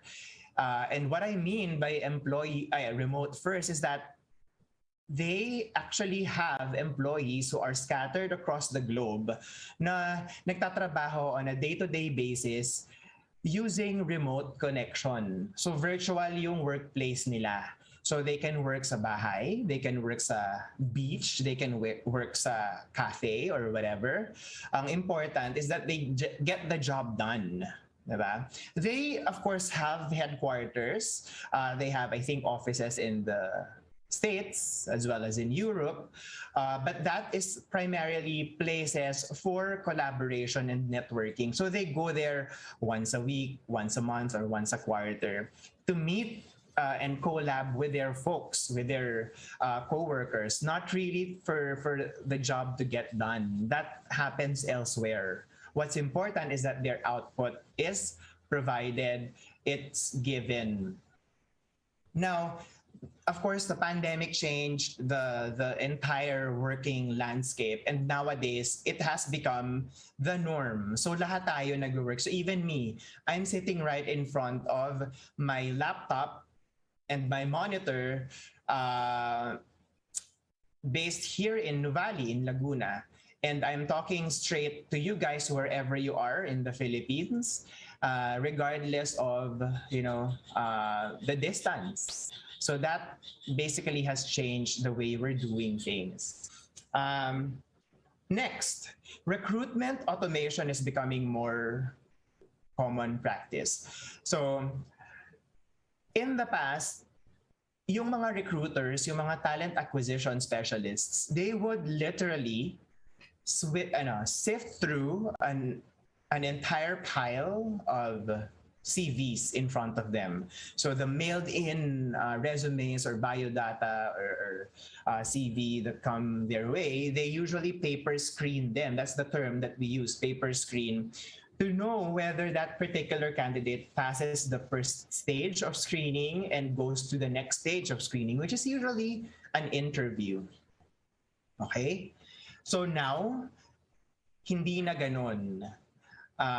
It's important for you to understand that the applicant tracking systems, or ATS, the ones that we use in HR to basically post jobs and screen candidates at the same time, we now have tools like that uses what we call AI technology, or artificial intelligence, for us to sift through thousands, probably millions of resumes and come up with better filtering process, and of course, bottom line, better candidates. So of course, that enhancement in the overall screening process will continue to rise as, of course, technological advancements takes place. And it's important for you to understand that, because yung conventional way of posting a job and applying for a job also changes. Hindi na lang siya straightforward na magbibigay ka ng resume and that's it. Even the way you write your profile, even the way you write your resume will ultimately change. And then lastly, competition will be stiffer than ever before. And this is connected to the first trend that I mentioned. With the unemployment or underemployment that have actually happened and remote work on the rise, yung shallow applicant pool before na sinasabi natin na may scarcity of talent, baligtad ngayon kasi maraming nawala ng trabaho, maraming companies na nagsara. So a lot of talents nowadays are open to get that role. Diba? Ang daming available, ang daming open to work, #open to work. And these are combination of people who just graduated from college or people who have been displaced because of the pandemic. So you can just imagine kung dati ang kalaban mo lang would be people that you graduated with, diba? Nowadays, it's really that group of people plus the people who lost their jobs and now are looking for other jobs. And then there's another component, guys. If you've read about the Great Resignation, that's also a factor to consider.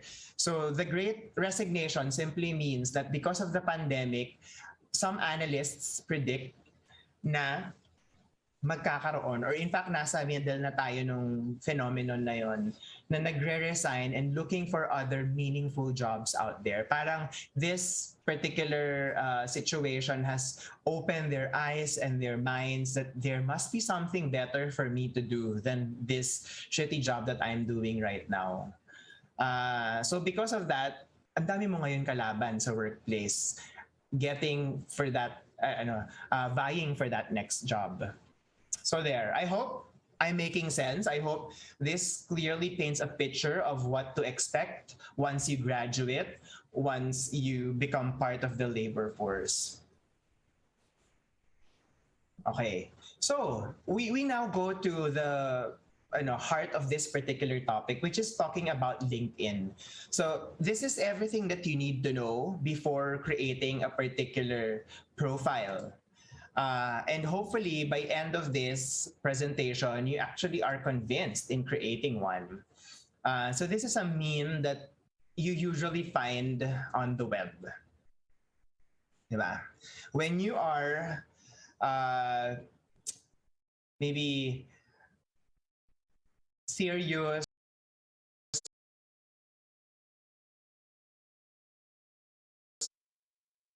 or friendly posts, makikita mo dyan.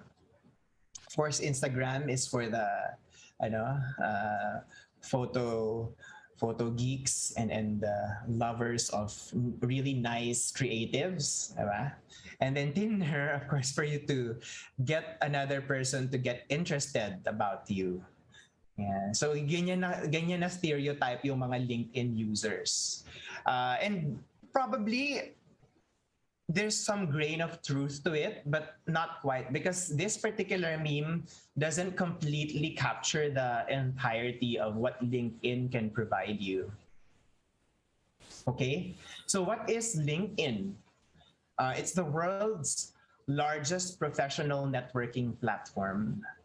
This is, again, the platform to use if you are just starting to find that first job or first internship, strengthen or connect to your professional acquaintances or build that kind of relationship.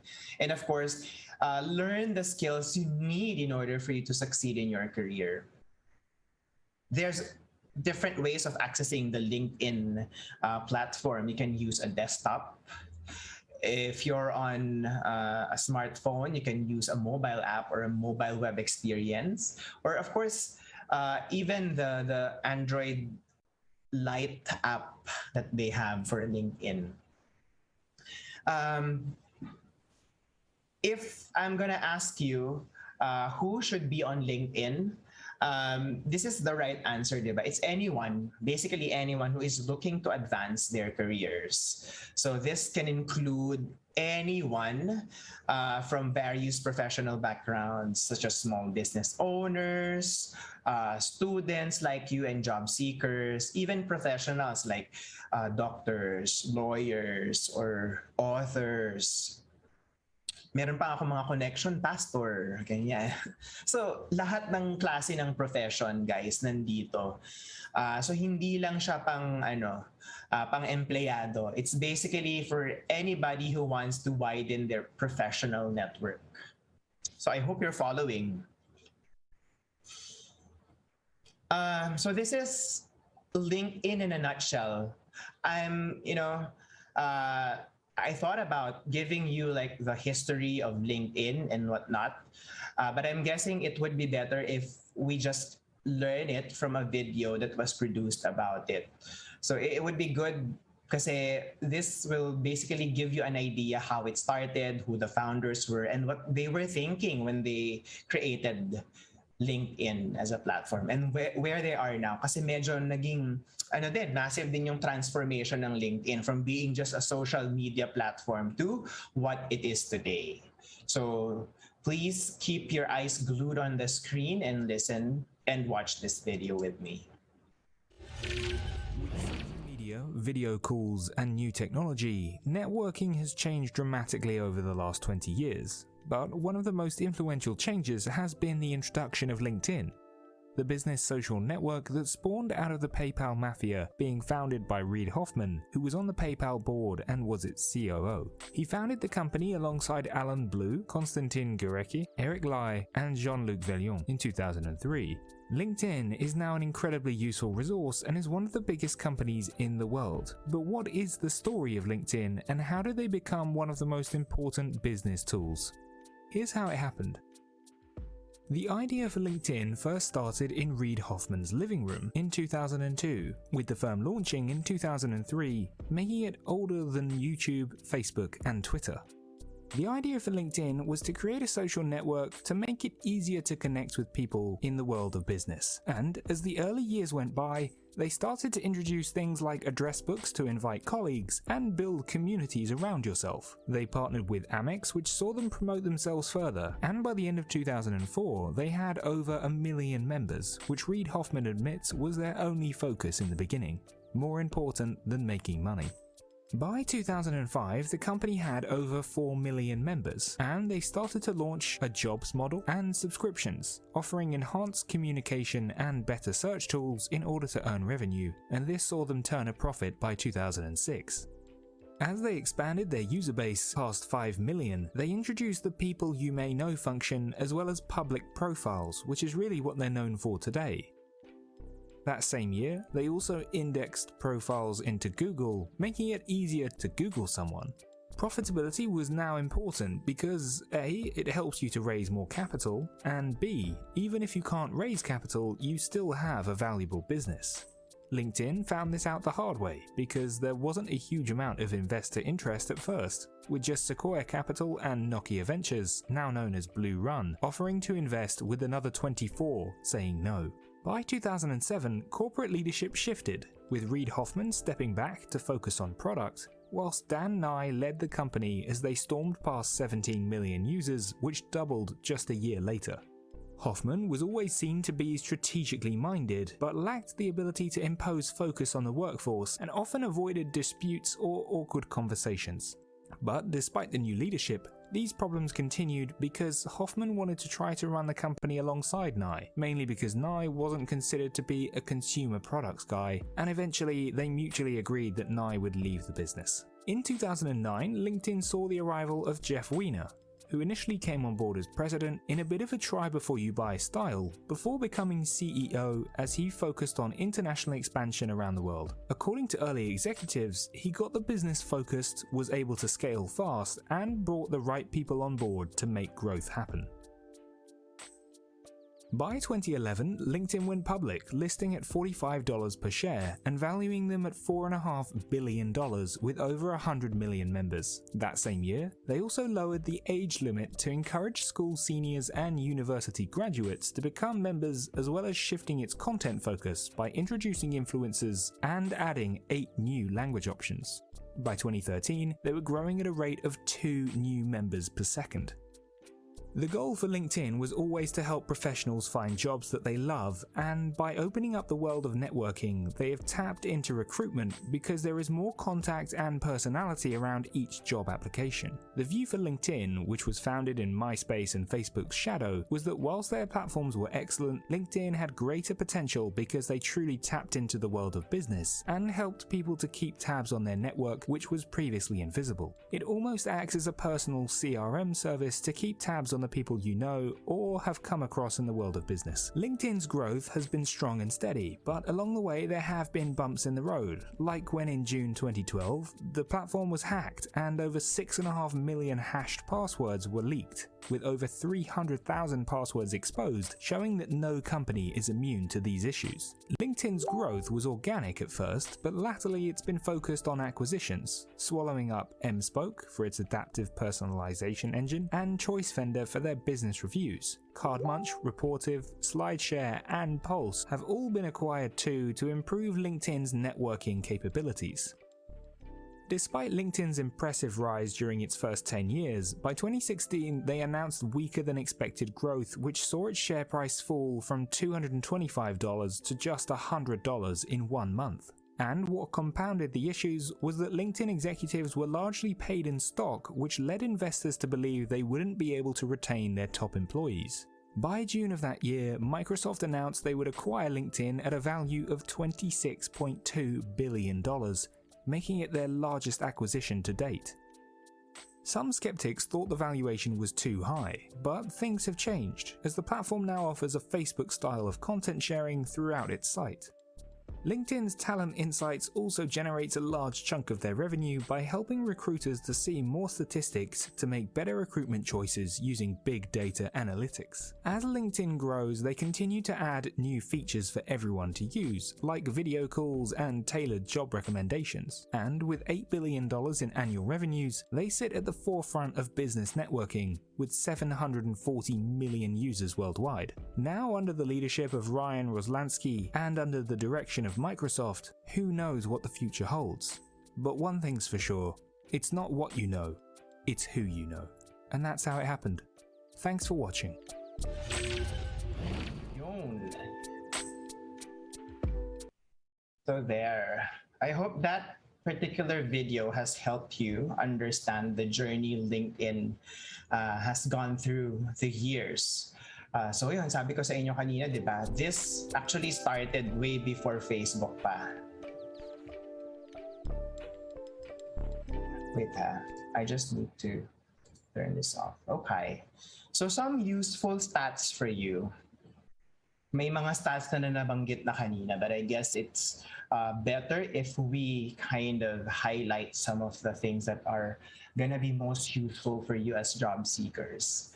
Right now, sabi ni Hootsuite, 740 million users ang members ng LinkedIn worldwide.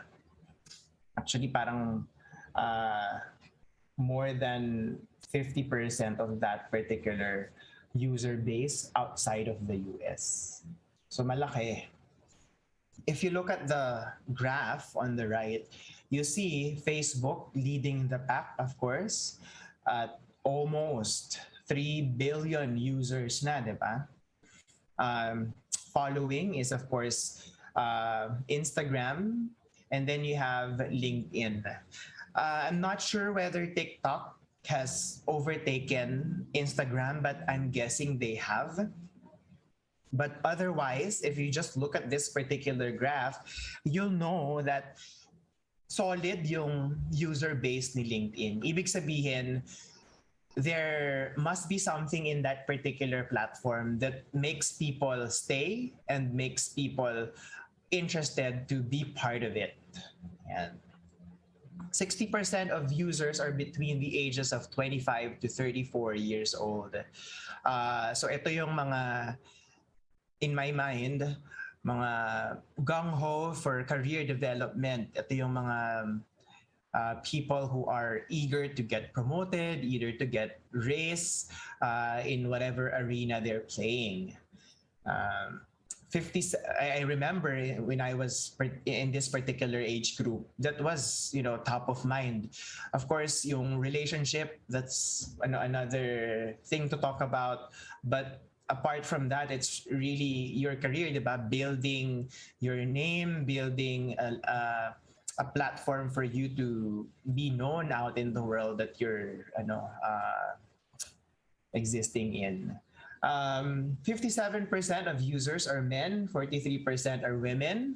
So mas malaki yung user population na lalaki. And I guess it's really telling because mas career-driven daw ang mga lalaki. But I'm not saying that women should be equally treated as such, because I truly believe there are no gender when it comes to career progression and such. Remote jobs on LinkedIn increased 2.5x from March to October 2020. So ito yung sinasabi ko sa inyo kanina, di ba? That the pandemic has basically shifted the landscape. So 2.5x, that's a big jump. Hindi lang 100% times bigger yung remote jobs that you can find on LinkedIn nowadays. It's 250% more than what it was in March of 2020. And out of that particular jump, 15% of all job applications in the US went to remote jobs in November 2020. Can you imagine? Ganon karami. 40 million people use LinkedIn to search for jobs each week. Yeah, so there is a job posting capability found on LinkedIn, and makikita niyo yan when we go to the platform itself. And roughly 40 million people use it to search for jobs on a weekly basis. Before I move to the next stats, yung 40 million na yan, that's a combination of both active and passive job seekers. So, ang active job seeker, ito yung talagang walang trabaho or actually looking for a job because they have resigned or they will resign once they found a new job for them.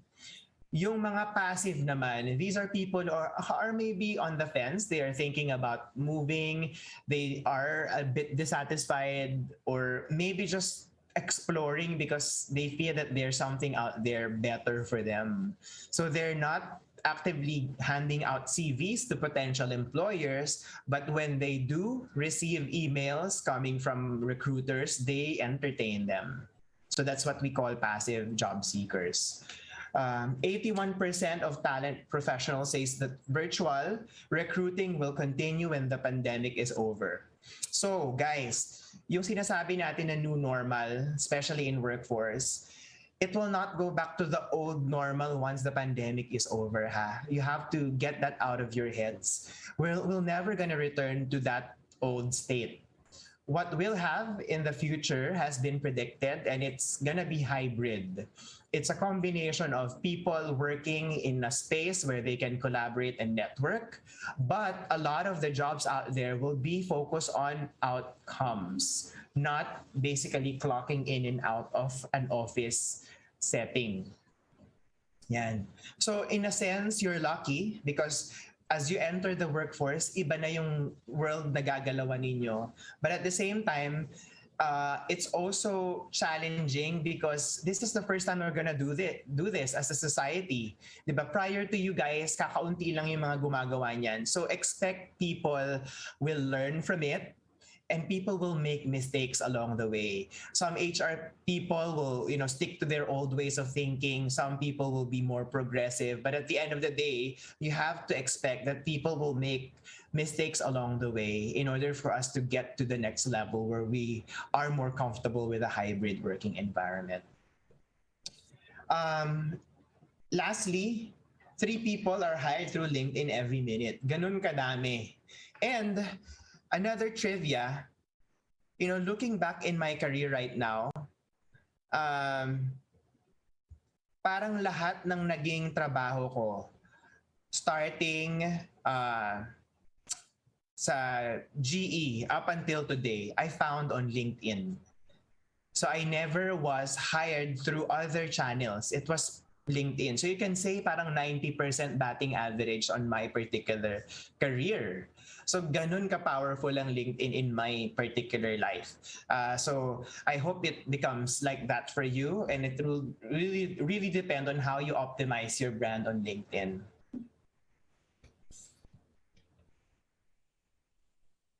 So maybe you're asking me, so aside from social networking, aside from making, friends over there, which is basically the same as Facebook anyway, and Facebook has a portal for jobs already, bakit ako mag-shift to LinkedIn? So I want you to understand that it's become a far more powerful tool than just social media platform. Yes, it has a basic functionality like Facebook that you can connect with people, but that's the baseline functionality of LinkedIn. In fact, we don't call connections in LinkedIn as friends. We call them connections, and there's really a great reason why, because you don't have to be friends on LinkedIn for you to connect with each other. That's important because as mature, high-functioning adults, you're not naman expected to have everybody as friends in order for you to mingle with them or talk to them. I hope that's super clear, huh? So you can make connections on LinkedIn even if you don't know them personally. Diba? But what are the features? We can go to that particular topic on my last slide. But before that, I want to give you a flavor of what it's like to be on LinkedIn. You can, as a job, provider, you can hire from LinkedIn. So you can attract and recruit candidates from all over the world using this particular platform. In the Philippines, aside from LinkedIn, there's JobStreet, there's Caliber, there's Fast Jobs, there's Workbean. But overall, worldwide, ang pinakamalaki talaga is LinkedIn. So lahat ng biggest companies, biggest conglomerates, the best of the best employers are on LinkedIn. Diba? Next, you can market in LinkedIn as well. Whether you're a small business owner or you're a marketer yourself heading into that particular type of career, or you're a business owner in the future, you can market to the world's professional audience using their marketing solutions. You can also sell if you're a salesperson or you love that kind of career, that's something that you want to do. The power of social selling can be maximized through the selling platform of LinkedIn. And then, of course, the newest feature, and I guess for me, what I use the most, aside from, of course, networking, is Learn. I use LinkedIn to learn and develop my skills, both personally and professionally, with their huge repository of learning courses. So I'm not sure if you've heard, but they've bought kasi lynda.com. So lynda.com has curated tons and tons of learning resources in the past. But they were bought by LinkedIn and now it's rebranded as LinkedIn Learning. It's not available for free LinkedIn platform users, but for a minimal fee, you can be part of the LinkedIn premium users and you can be on your way to learning through this particular platform. And I always look at learning as an investment, not as a cost. So if you're asking me, sulit ba na mag-subscribe to LinkedIn as a paid user, I'm gonna tell you right up front, yes, because that's how I learn, that's how I build my career, continuously growing and learning my craft. So why use LinkedIn? This is actually my last slide, and I'm just gonna breeze through it. I hope you're still with me. If I haven't really convinced you yet, these are the 5 top, reasons why you should be part of LinkedIn. First, of course, job search and alerts. Whether, again, you're an active or a passive job seeker, it's important for you to know what's out there in the job market. And there's really no way for you to do that if you're not part of LinkedIn, diba? You can see at a click of a finger all of the related job ads for you. So yung maganda sa LinkedIn kasi ina-analyze niya yung profile mo, ina-analyze yung career history mo, yung education mo, your competencies, your skills, and then binabatuhan ka niya, minamatch ka niya sa mga job ads na mas relevant dun sa karera na binibuild mo. Diba? So basically, LinkedIn provides that service for free to you. Diba? Parang nagiging personal search agent mo siya. Next, professional networking. So this is I guess an underrated feature of LinkedIn. But in my particular case, a lot of stuff that I was able to do in my particular role, I was able to do because of my professional network. And I couldn't, fathom how I would have done that without LinkedIn. So a great example is that if you look into my profile, I'm part of Hacking HR. So Hacking HR is an industry group. It's a progressive group of HR leaders, HR trailblazers in the world. So ang founder niya is based in the US, named Enrique Rubio. And that's where I found a lot of HR mentors. I've come across a person named 𝗦𝗶𝗴𝗴𝗆, and 𝗦𝗶𝗶 is now a good friend and is now a vendor of mine in the training program that I'm running for my organization. And where did we meet? LinkedIn. Okay. Industry news. Before I forget. Just recently, even before I did my presentation, there was someone who reached out to me last week saying that she has looked into my profile and she's super, what do you call this? Interested how I built my career from the ground up. So randomly, nag-message lang siya sa akin. She's an HR practitioner now. Fresh grad, and then sabi niya, I want to maybe pick your brains on career and growth in the HR field. Can you connect with me? So I said yes, and we're meeting tomorrow, virtually at that. But that's one way for you to actually build your career, diba? Meet people, learn from them, and just talk to them, and then listen and learn from their experiences. Industry news and information. Again, gone are the days of newspapers, di ba? Dati, nung bata kami, lagi kong inaabangan yan kapag yung newspaper boy, itatapon na yung newspaper sa harap ng bakuran namin kasi I'm gonna look for the comics. Yan, Manila Bulletin yung aming subscription noon. At the only reason why I want that newspaper is because of the comic strip. But now, di ba, mabibilang mo na lang sa mga kakilala mo yung merong subscription sa paper, stuff like this. Lahat na ng news na nakukuha natin, saan natin kinukuha? Sa Facebook, that's one. Another source is LinkedIn. And if you want a more relevant, more targeted news from a particular industry, so for example, development community or software community, there's anything and everything under the sun specific for that particular topic. And especially if you want information for a particular company that you're eyeing for. For example, you're in love with Canva as a brand, or you're in love with Google as a company, as an employer, and you want to understand, diba, how they work, what their employees are like, what they're building right now, what their future looks like. All of this you can find in their LinkedIn profile and the stuff that they share. Diba? Kung hindi mo alam yung mga bagay na yon, there's really no excuse for you not to know them because it's already available on LinkedIn. It's really just up to you to find them and look for them. Second to the last, career advice and professional development. Like I said earlier, diba, this is where you find people who can be your mentor, diba? A more experienced person teaching a less experienced one. This is where you can find those. And then lastly, and I think this is the topic of the next speaker, building your brand, how you optimize your brand. And this is where you do it. Personal branding.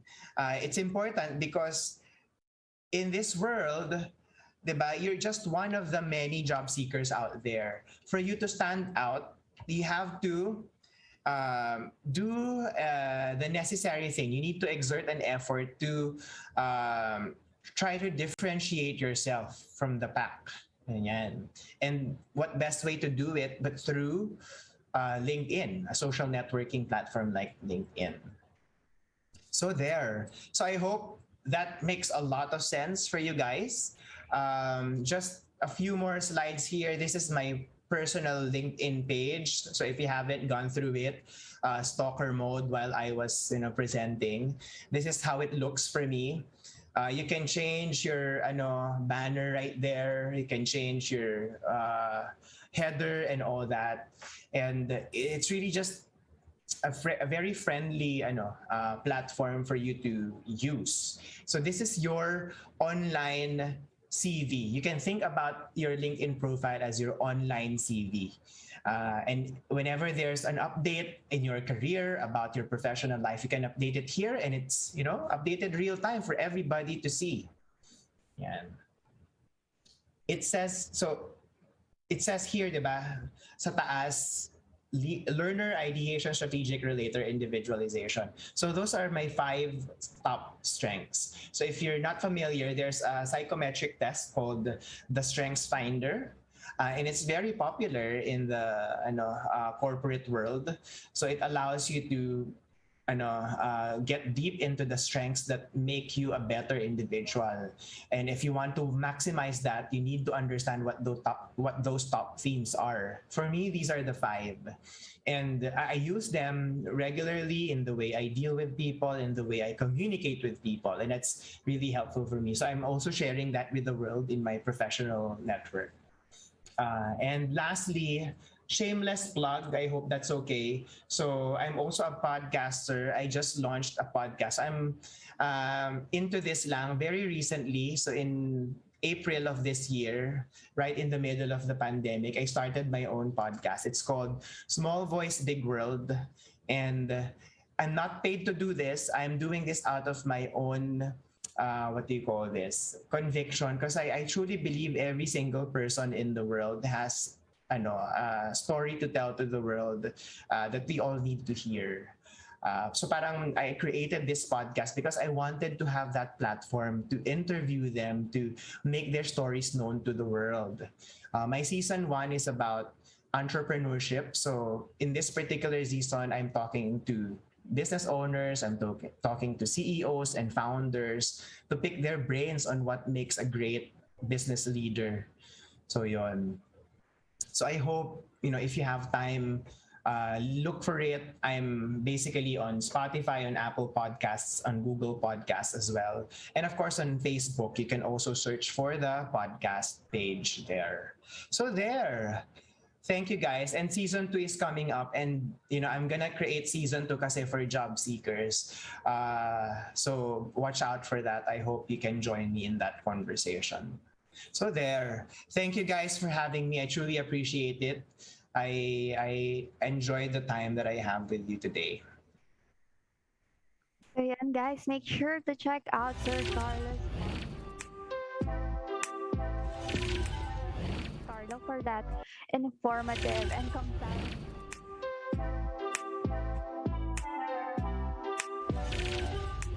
as a must-have, even still, we're still students. Guys, after listening to Sir Carlos talk, are you still not going to sign up for a LinkedIn account?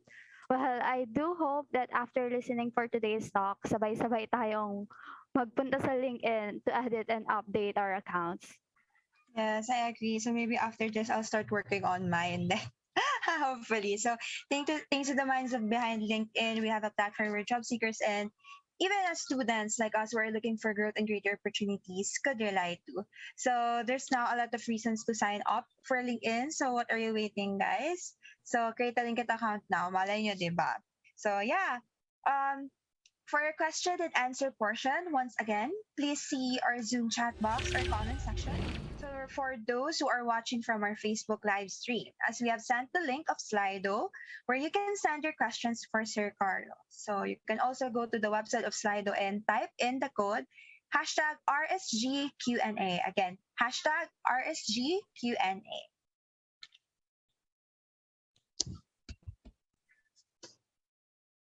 I can see the Okay. questions. Yes, I guess. Are we gonna head into the Q&A na? Yes, po. Okay, do you want me to read the questions now, or are you I'll gonna throw read it questions to first, me? po. Okay. Yes, po. Okay, cool. Is it let's go with the first question. Is it true that employers are doubtful of online class graduates? How can we strengthen our profiles because of this weakness? So, I guess I'm coming from an idealistic point of view. No, I hope HR leaders, HR practitioners nowadays are aware of potential biases in terms of recruiting. And for me, kasi what you say here, this is a bias that should be avoided. Dapat when you're screening for potential candidates, you don't look at whether they are a graduate of a physical classroom, di ba? Or an online class. Rather, you look at the competencies, the capabilities of the candidates, and basically screen them for their suitability for their role. So that's how I do kasi my recruiting. So I want to believe that this is happening in most organizations, and kung meron mang biased na hindi tumitingin sa mga taong or look down on people who are graduates of online classes to think otherwise. I guess at the end of the day, it's really about what you can bring to the table, and you can only do that if you screen properly and not look at surface level things like this. Oh yeah, thank you po, Sir Carlo. I think it's kind of reassuring that there's still a lot of people like Sir Carlo who sees your capabilities rather than whether you are a online class graduates or not. So for the next question, what are the things we need to do to make our LinkedIn profiles more interesting to job recruiters? Nice question. So I would answer this from a personal point of view. I guess what you need to put in your profile is anything and everything that talks about yourself and what you can bring to the table once you get hired. So what do I mean by that? It doesn't have to be just about, quotes, leadership quotes. Kasi yun yung normally na nakikita mo sa LinkedIn. Leadership quotes, or magpo-post sila ng article na nabasa nila that they found interesting. You also have to mix it up with things like, what's running through your mind? What are the questions, bugging you that perhaps your online network can help you sort through? Diba? Or it could be a hobby. Like for me, I use LinkedIn to also broadcast the next episode of my podcast. Or if I'm, crowdsourcing for the next episode, focus. So all of these things, pwede nyo siyang ilagay sa LinkedIn. I guess at the end of the day, what's important is that through your posts, people will see what you are into and what you can basically provide the company that you want to work for. So yon.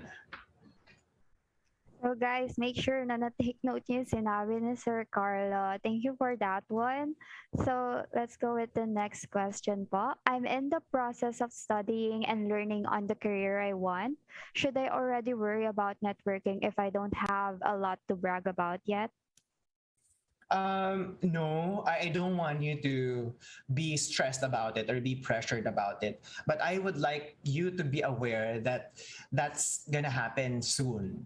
And you have to find time to be ready and to prepare yourself for that kind of transition, that kind of shift. Diba? There, in my mind kasi, I feel that you shouldn't worry too much because your colleges or your university also provide that kind of support, diba? In order for you to transition very well. In fact, yung mga internship requirements, yung mga on-the-job practicum requirements, they're not there because the university or the college that you are in right now want you to suffer. Baligtad, they actually want to help you become equipped with the kinds of skills, the kind of insights, context for future use. Kaya nila binibigay yun as an experience. And makikita nyo when you're already in the job force, that's also the thing. A lot of the things that you're gonna learn are not from classroom trainings or online classes, but rather from real life experiences. Yun. So the best teacher talaga is experience. So I guess gawin mo na siya when the time is right, but don't worry about it too much now. Yeah, so thank you po sir again for answering the question. For the third one, correct me if I'm wrong, but I believe there is a month free trial for premium which you can cancel before it charge you, and then you can access LinkedIn Learning. Yeah, I guess that's still true at the moment. Matagal na kasi ako naka-LinkedIn Learning subscription, so I don't know what the promo is right now. But yeah, for most paid subscriptions, normally talaga may mga trial period yan na you can get access to tons of content without paying anything. So yeah. Thank you po. So next question, how do you screen potential candidates? So what do you avoid? What do you prefer to look at? Nako, this is an entire topic altogether. But to answer your question very quickly lang, of course, ang main objective ng recruiter is to match the candidate to the role design or the role requirement.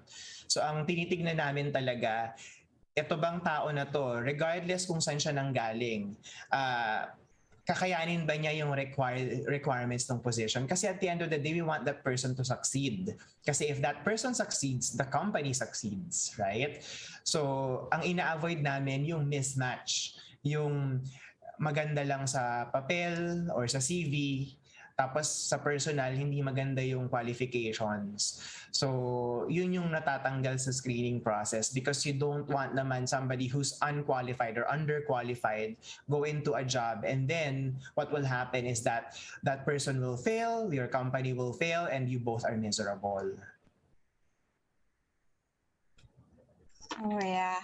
So for our next question po, sir, do employers usually browse into the LinkedIn profiles of their job candidates? If yes, which part or area of the LinkedIn profile do they look into?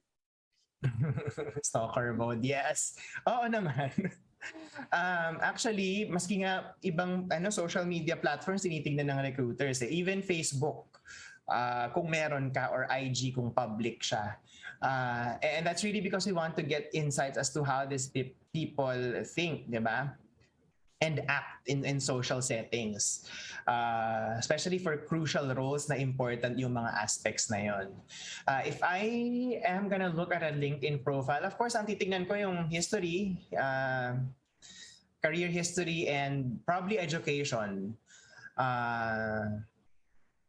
If there are other qualifications, that would be a plus, but not maybe required. So for example, if this particular person has published something in the past or taken part into something that's, out of above and beyond what's required. So for example, nag-volunteer siya sa NGO or something like that. So those are plus bonuses, if you will, brownie points for you. So yun po, I think po we'll answer until 3:15 kasi po parang may mga questions pa rin po. So yeah, next question po. What are the things that we must consider before making an account on LinkedIn? You have to be true to yourself. You want to, make sure that whatever it is reflected on your LinkedIn profile, that's who you are. Kasi mahirap kapag iba yung pinoportray mo sa LinkedIn profile mo sa reality, makikita yun ng employer and you don't want that.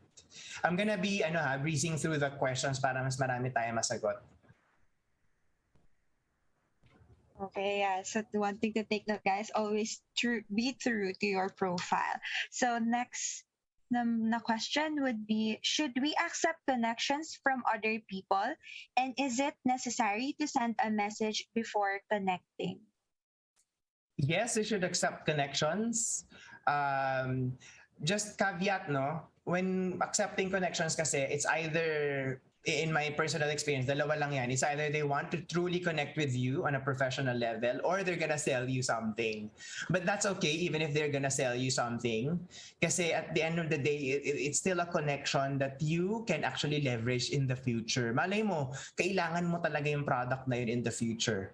Diba? Hindi mo lang siya kailangan now, but maybe in the future, maging beneficial for you yung connection mo na yun. And that happens, kasi as you go through your career, sometimes you also need somebody to help you. Like for me, in my case in HR, I run training programs and I need training vendors, training consultants to do that for me sometimes. So yung mga taong at first, ang ginawa lang nila is to connect with me because they're gonna sell me something. And nagamit ko din sila, di ba, in the future. So it's always a win-win. I don't think there's any negative aspect to you accepting connections on LinkedIn. Necessary to send a message? Not really. Nowadays, just a quick, hi, I want to be part of your network. Your profile seems interesting. I hope that's okay. It's good enough. You don't have to create a cover letter just for connecting. Actually, I have experience din about din sa selling sa isang connection from LinkedIn. So yeah, next question. How could I make meaningful connections on LinkedIn? So two things. Of course, you want to make connections muna with people whom you think you can learn from. So if you're, for example, in the industry of software development, so try to make connections na people within that particular industry. Mas maganda nga kung ang i-follow mo yung mga trailblazers, yung mga thought leaders. Kasi sometimes, sila rin yung laging kinakot, sila rin yung laging sinishare yung mga sinabi sa social media. So might as well have that direct connection with them. And then secondly, when you're on LinkedIn don't be passive. If you have time to post on TikTok, on Facebook, diba, give time naman for your career development. So spend time then on LinkedIn. So how do you make meaningful connections aside from actually adding them? Participate in conversation. So for example, there's an article. If you've read that article and you found it insightful, then comment what are the things that jump out to you in that article. Ano yung sa tingin mong nag-agree ka or nagdi-disagree ka. So all of these things, it makes up for better connections than just you liking any particular post that come across your way. Yeah, so basically you just need to be active in LinkedIn in order for you to, develop your career. So next question po, I think this last two or this will be the last one. What if as a student, I don't have any achievements to add in my CV? Am I still a worthy candidate? How can I improve this aspect? Yeah. Okay. So, guys, nowadays, kung wala kang achievement, it's on you. Okay? And I'm saying that because I believe there's tons of opportunities out there. It's really just a matter of perspective, how you want to get those opportunities to make it like an achievement under your belt. So for example, lahat naman kayo nag-undergo ng internship, diba? It's not like somebody is required to do it and somebody is not. So lahat kayo.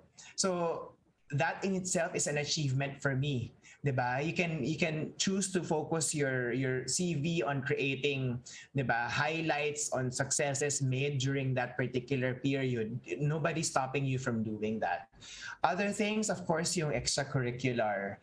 It doesn't have to be leadership roles So ang laging naririnig ko sa mga students, hindi naman ako yung president dyan or executive vice president ng ng org na yan. So ba't ko siya ilalagay? So guys, even if you're a member, if you feel that you've given value to that particular organization, by all means, put it on your LinkedIn profile. Diba? Super important yun na you have that audacity, you have that boldness in you to put those achievements because those doesn't come easy. Diba? Even if yung mga presidents, yung mga EVPs ng mga orgs, hindi rin naman nila ma-achieve yung success nila if walang, diba, people under them. So it's really a team effort at the end of the day. So that's something that you also need to be proud of. And I guess lastly, you don't have to just look into the realms of your school or your academic achievements. You can even go outside. So for example, may mga passion projects ka on the side. You've developed a software, you've developed a game, diba, online on your free time. You have a blog, you have a vlog or whatever. Or maybe you have a podcast like me, or you have been interviewed by me on a podcast. So all of these things can make up for a good LinkedIn profile. So the world is your oyster. I truly feel that if you are just keen on about yourself, you're aware of what you can actually deliver, you can have a great LinkedIn profile, regardless if you have achievements that may be good in the eyes of standard people. I hope that makes sense.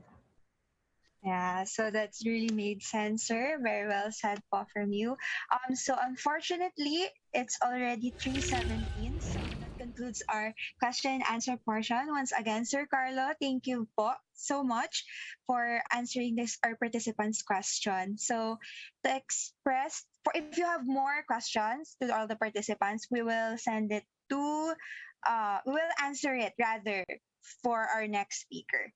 So yeah, to express the gratitude of GDSC PLM, may we call on Neil Riego to present the Certificate of Appreciation, the Google Developer Student Club's PLM. Okay, let's call on Neil Riego to present the Certificate of Appreciation. Yeah, so hello everyone. So the Certificate of Appreciation is given to Sir Carlo J. Plata in grateful appreciation for imparting his dedication and valuable insights to share his knowledge in starting and building a career through LinkedIn, to lighten up and inspire the participants of the GDSC PLM for its week-long series of talks and workshop event entitled Ready Set Grow, given this day, at this 23rd day of November on the year of 2020. Again, sir, thank you for imparting your knowledge on us. Thank you. Thank you. Thank you so much, everybody. And I see your posts, your thank yous. I truly, truly appreciate them. Salamat. So before we move on, boys, it's fine now. Let's have a short photo op with the speaker and the participants. So maybe ask the participants to open their cameras and maybe ask Kimberly to help us with the photo op.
we are now down to the last speaker. But before that, Mao,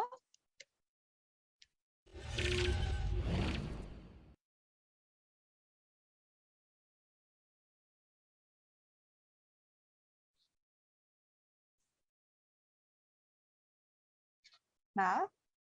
So for the meantime, we will be having a 10-minute break before we proceed to our last speaker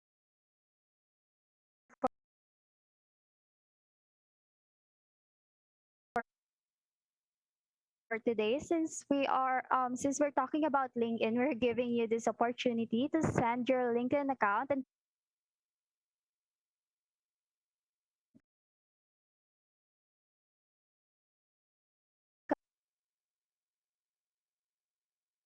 connect with other attendees. So you can also take a short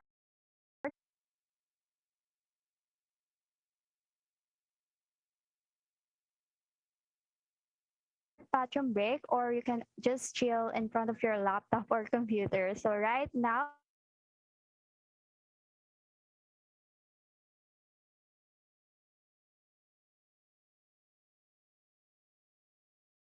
I think Mao.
Joining the companies who already use DataCamp to upskill their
welcome again. I hope you already took your bathroom break, and based on what I can see on the chat box, you're already dropping your LinkedIn account. So connect na yan. Connect na kayo to build that connection of yours. So yeah. So again, I hope you already took your bathroom break so you will not miss any part of our next talk.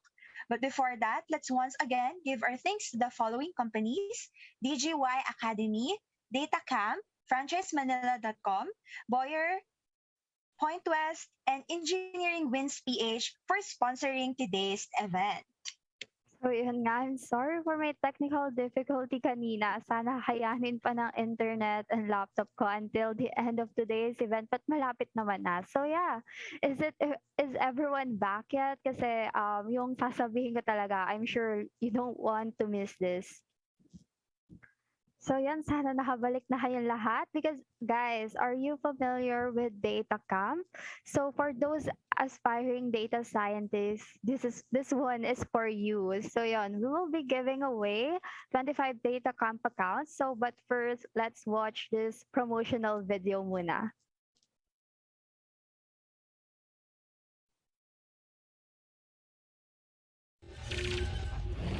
We believe in learning by doing. That's why we make it easy for you to grow your data skills with short video tutorials and hands-on coding exercises. And best of all, there's no downloads or complex installations required. All learning happens in browser. And the thing that makes DataCamp different? Everything's interactive. You won't get stuck watching long videos. Instead, our proven learning methodology supports you at every step of the learning journey. With DataCamp Signal, you can test your skills and track your progress. Every assessment also gives you a personalized learning recommendation so you know exactly what to learn next. We also have content to support every skill level. From data concepts to coding, every training is interactive and broken into bite-sized chapters. You'll also receive real-time feedback and collect rewarding XP every time you make progress. If you're short on time, you can keep your skills sharp with daily 5-minute coding challenges on desktop or mobile. And lastly, when you're ready to take your data science skills up a level, there's projects, where you'll apply what you've learned to a wide range of data sets to solve real-world problems in your browser. So whether you want to become more data fluent or you're interested in joining the companies who already use DataCamp to upskill their teams, we can help you grow your data skills.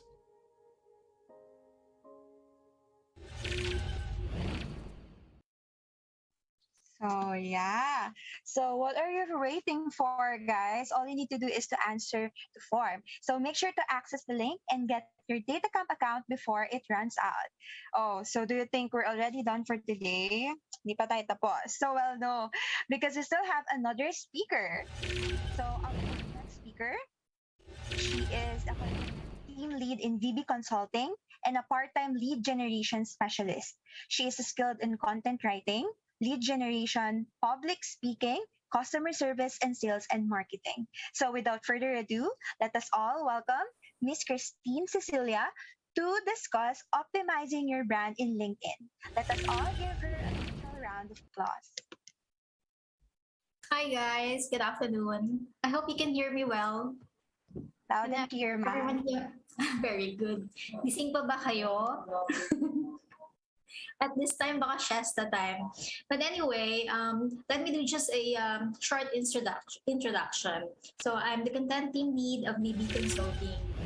In VB Consulting, we help our clients to build their personal brands, optimize their LinkedIn accounts, and maximize their strategize through LinkedIn in order to generate organic leads. For me, I am the one who's doing the content team lead. So I write, I do lead generation on the side, yung mga outside of VB Consulting, I also do lead generation, but I also do the same in VB Consulting. And now I also speak. So basically, to summarize everything, I write, I speak, I lead. Okay? Now, can I share my screen now?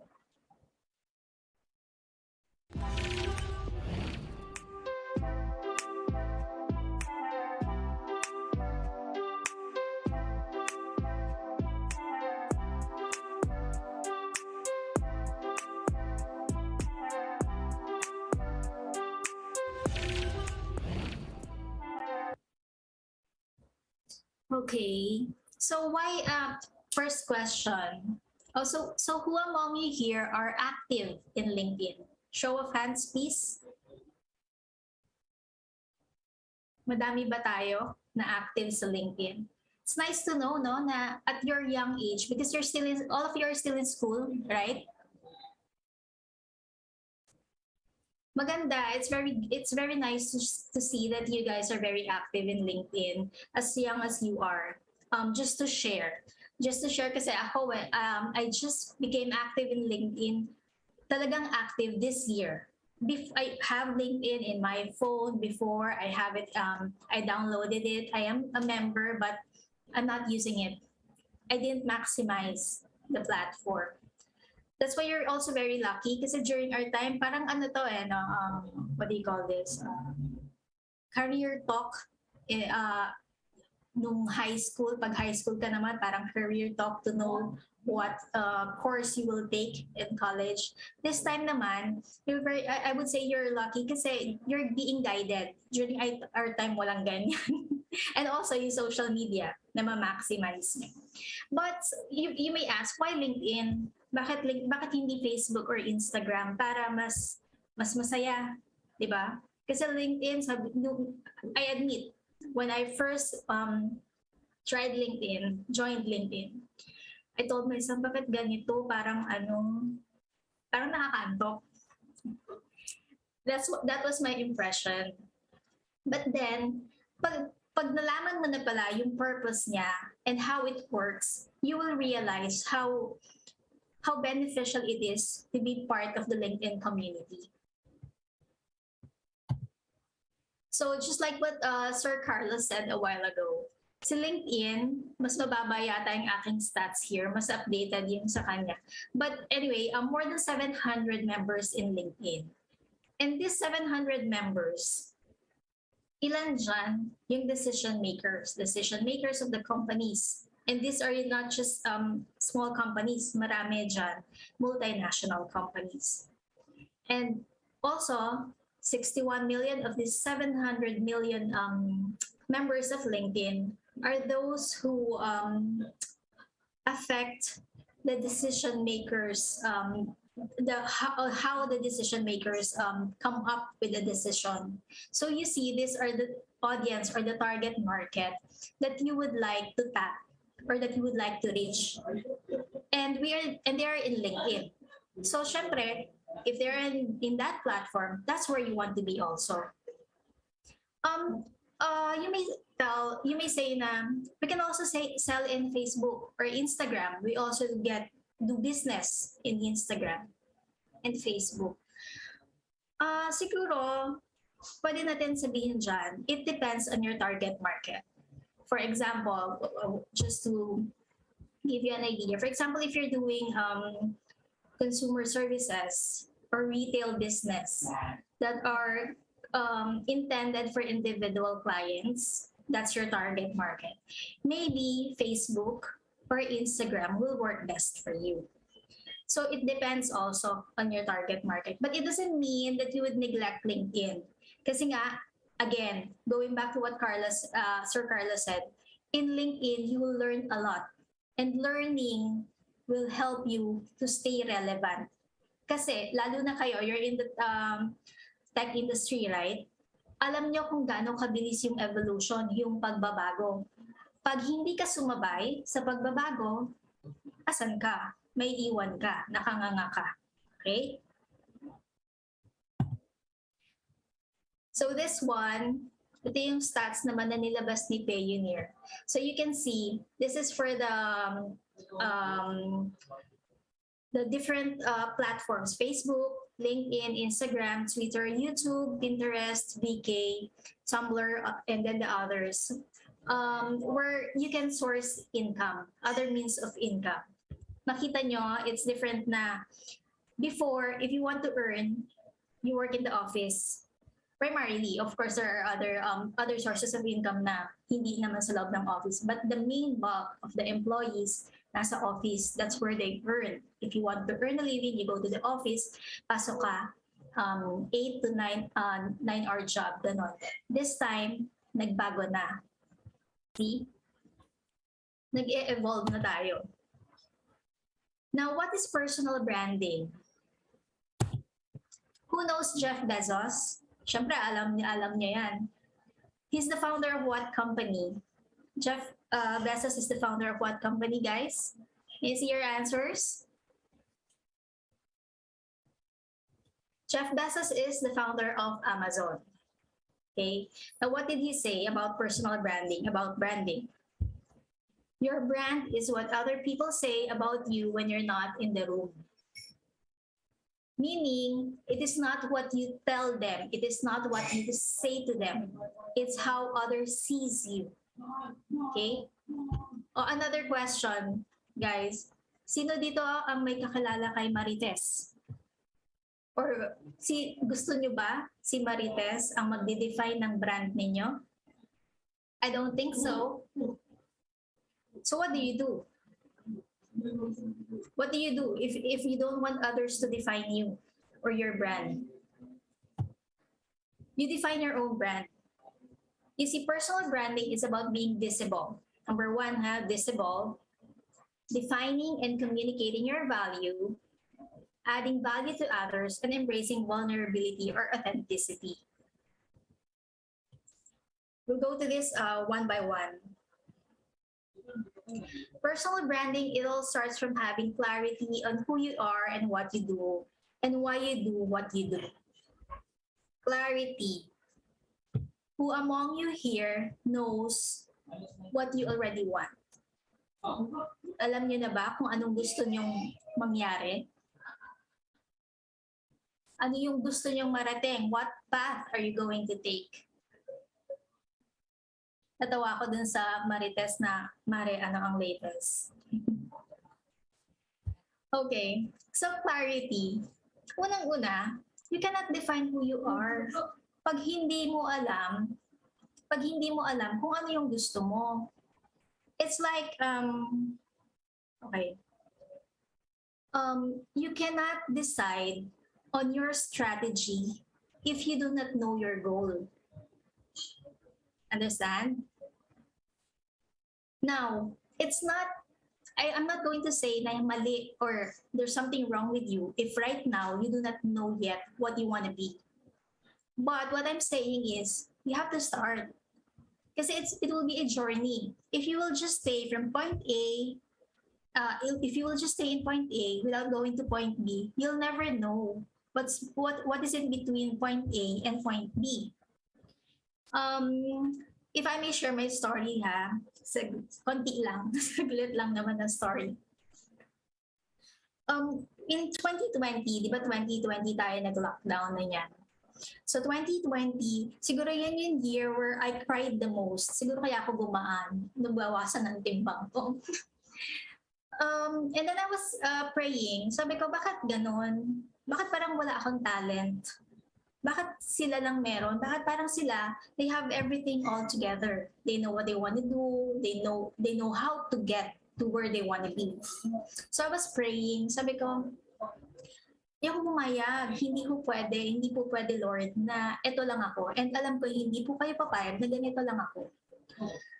So come the last quarter of 2020, I met Miss Virginia Bautista. That was December na. So last month of 2020 na yun. Miss Virginia Bautista, she's the founder of BB Consulting. So, and then from there, that's how it all started. Doon nagsimula. I joined her team. And then from her team, little by little, I learned, natututo na ako. And siguro, it helped that this is where I really should be. But it wouldn't have happened if I didn't initiate the move. I reached out to Miss Virginia. Where? Sige nga, can you guess? Where did I reach out to Miss Virginia? Paano ako nag-connect sa kanya? Saan? Anong platform yan? Can you tell me sa chat box? I want to see. Yes, correct. LinkedIn. And then from there, from LinkedIn, sunod-sunod na siya. I met my other clients. Let me tell you, I'm not saying this for any other reasons. I will tell you this because I want to share with you what LinkedIn has done for me. So when I joined Miss Virginia, sunod-sunod nakita ko na yung mga clients ko, those everyone who are now helping me in my journey. In my more than 10 years in the corporate world, I can confidently say that compared to my 11 months kasi January to now, which is November, sobrang laki ng difference, the advancement nung January to November. I am far much better compared nung nasa corporate world ako. I'm not saying na walang mag-apply sa inyo sa corporate world and lahat na lang maging freelancer. No, because there's always a specific path for everyone. Kung saan ka dapat mag-grow, doon ka. And yes, you may not know it now, but you will. But you have to do your share. Kailangan mong kumilos. And in doing that, you can maximize LinkedIn. Pero to maximize LinkedIn, syempre, you have to do your part din. Like, having clarity. Sino ka? Ano yung gusto mong gawin? Bakit mo gagawin yun? Okay?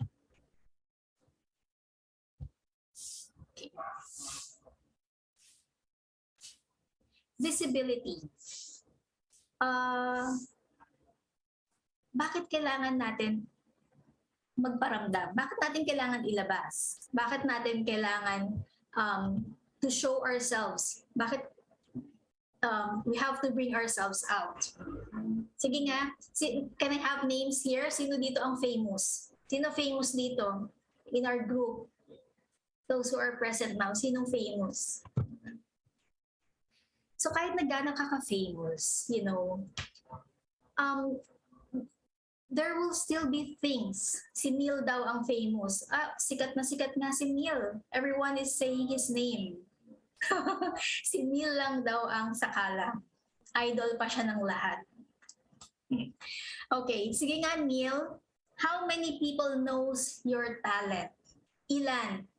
Ang ilan sa mga tao, ilan sa mga network mo, if not in LinkedIn alone, even your small group, kahit relatives mo lang, ilan sa kanila ang very sure, particularly they can say, si Neil, eto yan, si Neil, ganito kagaling yan. This is Neil, and this is his talent, this is his skills. Eto siya, they can define you. I don't think they can clearly define you na in a way that you would like to define yourself. Kasi ikaw lang yon.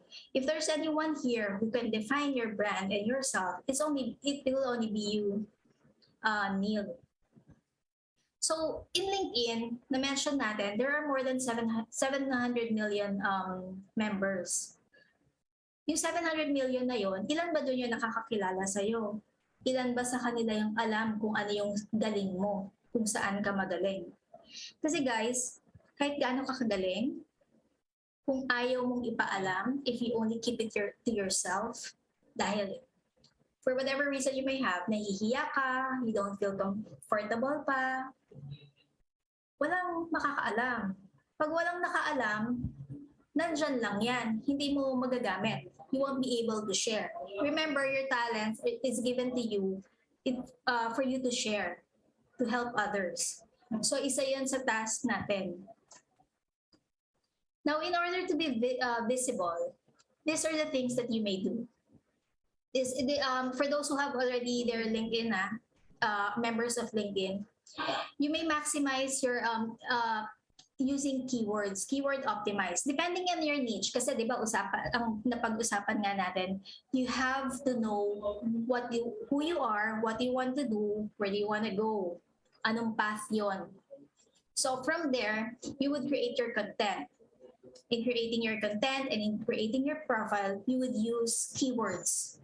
Keywords that will be relevant to your niche. Okay? Huwag kang gumamit ng keyword na sikat lang, pero hindi naman relevant to your audience, the audience that you want to reach out. Okay? And then grow your network. Sabi nung isang question kanina, because I joined earlier, parang, do you have to worry about your in making connections ba yan or sa network? I guess worrying, no. And yun pala, yung worry and then you don't have anything to brag. Number one, you don't have to worry. Number two, mas lalong hindi mo kailangan mag-brag. Kasi nga, in LinkedIn and in other social media na rin siguro, you have to come authentic. Dapat totoo ka. You can't be mapagpanggap. Kasi they will know. And you're making your world small lang kung magpapanggap ka. Kaya nga, the first thing that we tackled is knowing who you are. Having clarity on who you are. Next is connect with relevant and active LinkedIn members. Relevant meaning, sino-sino ba sila? Sino ba yung audience that you want to reach out to? Sino yung audience that you want them to see you, your content? And also, they must be active. Kasi some members like me, how I used to be before, I'm just a member. Pero I'm not active. I would seldom log in. I would seldom check. So, sayang lang yung connection. And then, when you've already connected with the right people, you have to leverage on your connections.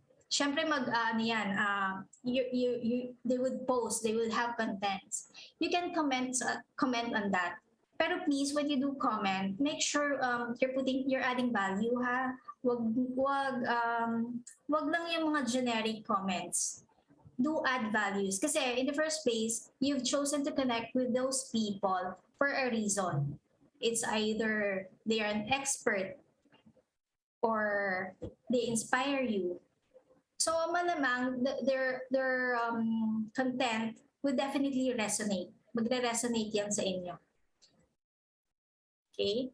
And then use relevant hashtags. Katulad nung sabi ko kanina, relevant dapat. Huwag lang basta yung uso. Ano ba yung, if you're aiming for a specific audience, what do you think are the hashtags that they would follow? In line with the topics that you are also engaging with. Yung gano'n, that's how you use relevant hashtags. Okay. And then stop sharing other people's content. Yung parang ano bang tawag dyan pag sa Facebook, I think that's reposting, no? Reposting or resharing. Siguro, sometimes you can do it. Pwede rin naman if the content is really valuable or if the content really gives so much value that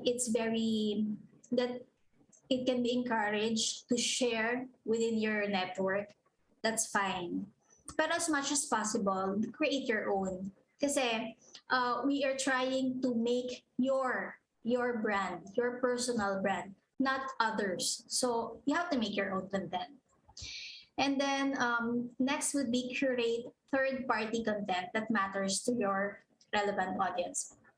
Curate for relevant content from third parties. Like for example, in your industry, tech industry, I think it's Gartner. Ayan, isa yata yan. Right, no guys? Gartner, tama ba? They provide communications, articles that are credible. So with that, you can share it to your network and then just write a caption saying what you think about it or any valuable insights that you may add. Okay.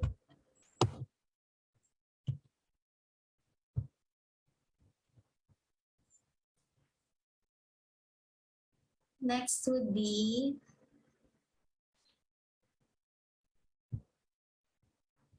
this are just the images. For commenting, you see I've itemized here. When you comment, every comment you leave should help build your presence. Paano ano bang presence yung gusto natin? Positive, right? They should see us as someone who provides value. So think of something, a comment. It doesn't have to be long. It doesn't have to be long. Pero it makes sense. That's the keyword. It should make sense and add value. Also in LinkedIn, if I may share, na-notice ko lang, we do not have any room for negativity. So in LinkedIn, most of the time, those posts or contents that gives encouraging, motivational messages, sila yung messages that would get the most engagements. Okay? When it comes to tagging, you tag people also that can help you maximize your reach, not just to anyone, but to your target audience. Because like for the hashtags, you may search everything. You can do a research para alam nyo kung which hashtags ba should I use. Kasi depende nga yan with your niche. Kung ano yung napili mo, kung ano yung sa tingin mo, okay, ito yung gusto kong, ito yung topic or ito yung expertise, kung saan ka sa tingin mo, yun yung gusto mong i-pursue. So you would choose that. And then you would connect to those people who are experts on that, or groups or pages that tackles the same. Okay. Kasi hashtags, they also help you to be discovered. Diba, sabing natin, we need to be visible. Gusto natin maging visible tayo. So maximize the hashtags. Do not since kasi I'm assuming most of you are just starting with their building their network. So I don't think it's advisable to make your own hashtag. Siguro mas maganda if you will use those hashtags that are very popular or appeals to your target audience. In VB Consulting, we only use 3 hashtags per post. Kasi I know some people would like include a lot of hashtags in their posts. I cannot say na okay, kaya lang it looks masyadong parang crowded yung yung content natin, yung post natin. And isa pa, focus is very important. So siguro the other hashtags you can use in other posts. You divide it, parang 3 hashtags per post. And then the most dedicated or the most relevant hashtags you use on that post, on that particular post.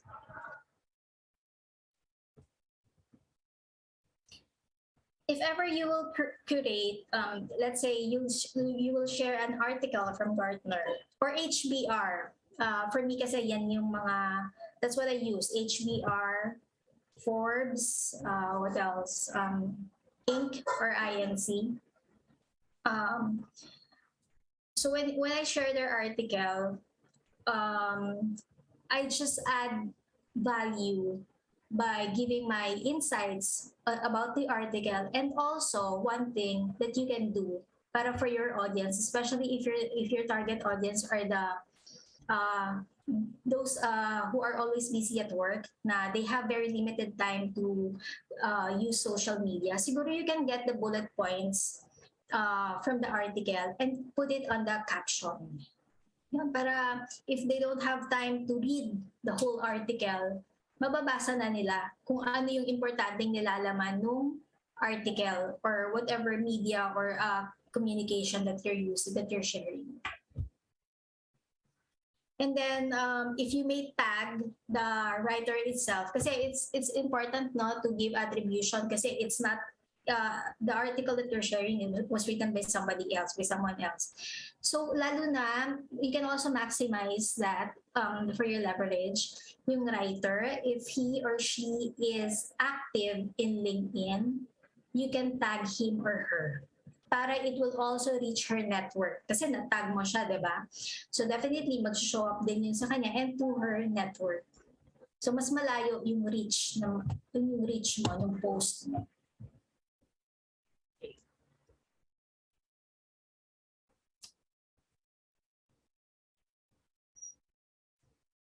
There.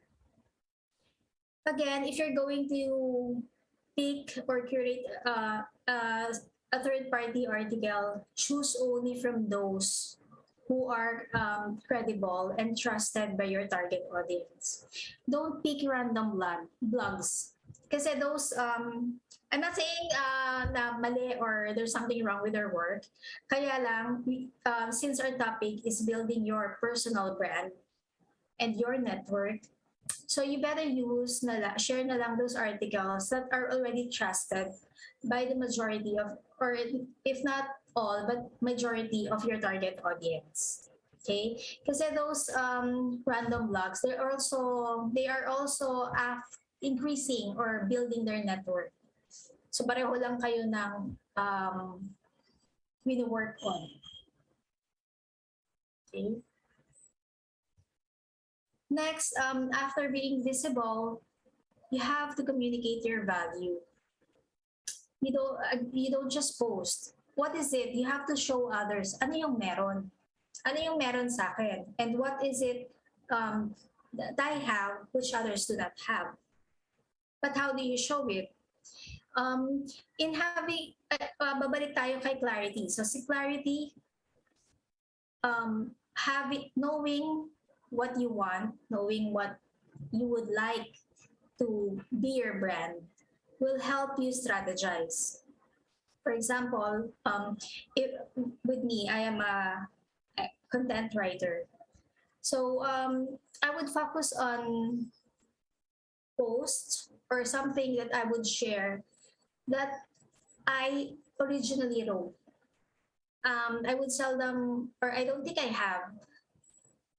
have shared something third-party article or anything from others work.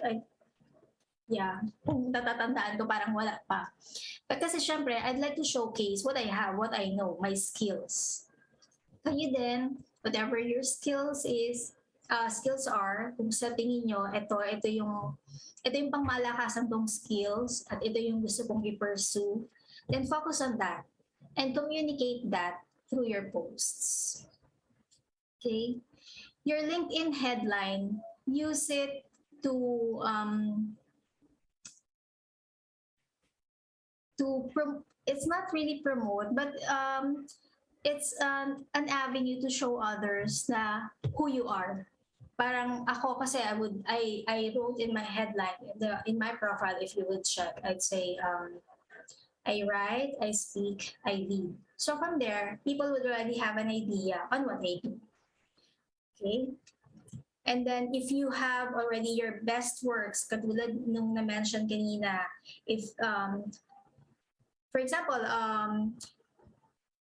meron kayong mga school projects or anything that you have contributed much and you know that it's one of your best works, you can post that and you can include that in your profile.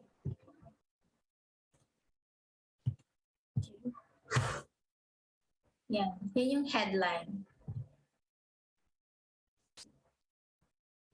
It doesn't have to be long kasi unang-una in LinkedIn, since most of the members in LinkedIn are entrepreneurs or in the C-level positions, lahat yan, they are in a hurry.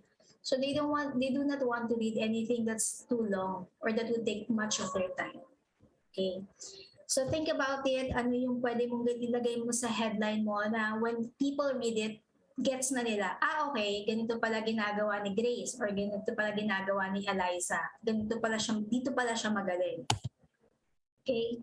Para if ever clients or prospects are looking for a particular skill or knowledge na from a possible employee, makikita nila agad yon when they look at your profile. Okay? And ito pala, most of those kasi, most people kasi would think that their value is their title or yung job title or job position. No. When you say value, it would be, it's what you can do to the business or to your prospect client what can you help him with? Ano yung matutulong mo sa kanya? Unang-una, pag sa ganito, I need to build a presence. In your case, if you're good in creatives, this is what I do. Pag ganito yung ginawa ko, automatic, mapapansin agad yung profile. Or if, for example, you'd like to build a landing page, effective landing page, this is what I do. You do not say that I'm a copywriter, I'm a content writer. Hindi ganon. That doesn't define your value. And also, as you go along in your journey, masasama nyo na dyan yung mga results nyo or yung mga clients' feedbacks. Pag kunwari, dumadami na sila, you can ask them to make recommendations or feedbacks from them. You include them in your profile kasi it's like, these are testimonials from your clients. No? Again, feature best and relevant words for target market. If you can also write, yung iba kasi they do yung mga technical, because some of you can write, di ba? Tapos ang laki pang edge that you know about sa mga technicals. So yung ganun, when you combine them, and you can also write an article, you publish it, para when someone views your profile, makikita nila, ito pala yung gawa niya, ito pala yung, these are what he does, oh, he's very good in this, very articulate, yung ganon. Because these are proofs. Okay? Always include this for who you are, what you do, how you can help, and why you do what you do. Okay? If you will look at this for, it is best done by being authentic. Okay, do not add or do not write anything on your profile that you yourself is not sure of. Kailangan sure kayo dyan. Alam niyo na ito ako, ito talaga yung gusto ko, and this is how I can use it to help others. Okay? Otherwise, baka may ilagay kayo na mali dyan, and then i-expect ng employer, makita niya kasi in your profile, and then you will be tested for it, or they will assign you a job pag na-employ kayo. Pahiyaan lang. Okay? So provide value to your LinkedIn network. How do you provide value to your LinkedIn network? Be a content creator. Kung sa Facebook or Instagram, mabilis kayo mag-post or maggawa ng post. In LinkedIn, ganun din. You do content. To make it easy, napansin ko, advice lang, to make it easy for you. Kasi may thinking tayo na pag LinkedIn seryoso parang masyadong formal. So ang hirap. Kailangan ba ganito? Kailangan ba pure English? Kailangan ba ganito? Ano yung grammar ko? Baka may mali. In order for you to write a content easier and being authentic, you must never take the yung joy, you must enjoy it. Gawin niyo lang with your heart and enjoy it. No pressure. No pressure. Yun, tama. Para, yun pala yung word na gusto ko sabihin, no pressure. Huwag niyo i-pressure yung sarili niyo. Kasi otherwise, baka nga akala niyo ang ganda. Kasi, daming mga ginamit na words na kakaiba. Hindi ganun kadalas marinig. Malalalim na English. But the question is, does it sound like you? Babasahin niyo rin yung ginawa niyo. Does it sound like me? Mukha bang ako yung gumawa? Mukha bang totoong akong gumawa? O parang may kinuha lang ako para gumawa Kasi you have to be authentic. Yun yung nakita ko, I've observed in LinkedIn. The more authentic you are, the more you show who you really are. You don't have to be perfect. The more people will engage in your content. Okay? Yeah. This is what I mentioned kanina, be a content curator if you're not into content creation. If this is really hard for you, let's say, medyo nahihirapan ka to make a content, think of a content, tapos magsusulat ka pa, hirapan ka na maghanap ng topic, magsusulat ka pa, If it's really challenging for you, again, you may choose a third-party content. So from the third-party content, doon mo lang i-base yung insights mo. In your case, siguro, pwede niyong gawin if like a review of a certain product in your field. It doesn't have to be yung honest review lang, honest review. If you find it very good, kung may nakita kayong hindi okay dito, kasi of course alam niyo yan, kung nandun kayo, kung yun talaga yung linya niyo. Then you'll do an honest review. Yung iba, doon nagsisimula lang sila, di ba? They just give an honest review. Kahit na ano pa yung makita nila dun sa product na yan, pero yun talaga yung totoo, they would say it. That's what they would include in their content. Next would be an engagement champion. Like what I said nga, if you join LinkedIn, don't just be a passive member. I-maximize nyo. Maximize nyo yung advantages or yung features ng LinkedIn. So, yung pag-engage, sometimes like ako, if you look at my profile, hindi mo na ako makikita na madami akong posts, but I do engage. Doon na lang ako bumabawi kasi like right now, hindi ko naman in-expect na I'm handling different clients. So talaga, mas matagal pa ako nag-i-stay sa account nila or sa profile nila kesa sa akin. Mas nakafocus pa ako doon sa, syempre, since they're my clients, I have a responsibility with them. Doon ako nakafocus. Mas focus talaga ako sa kanila. Now, but I know I have to be active or stay active in LinkedIn para yung presence ko, andun pa rin siya. Okay? So what I do, I engage.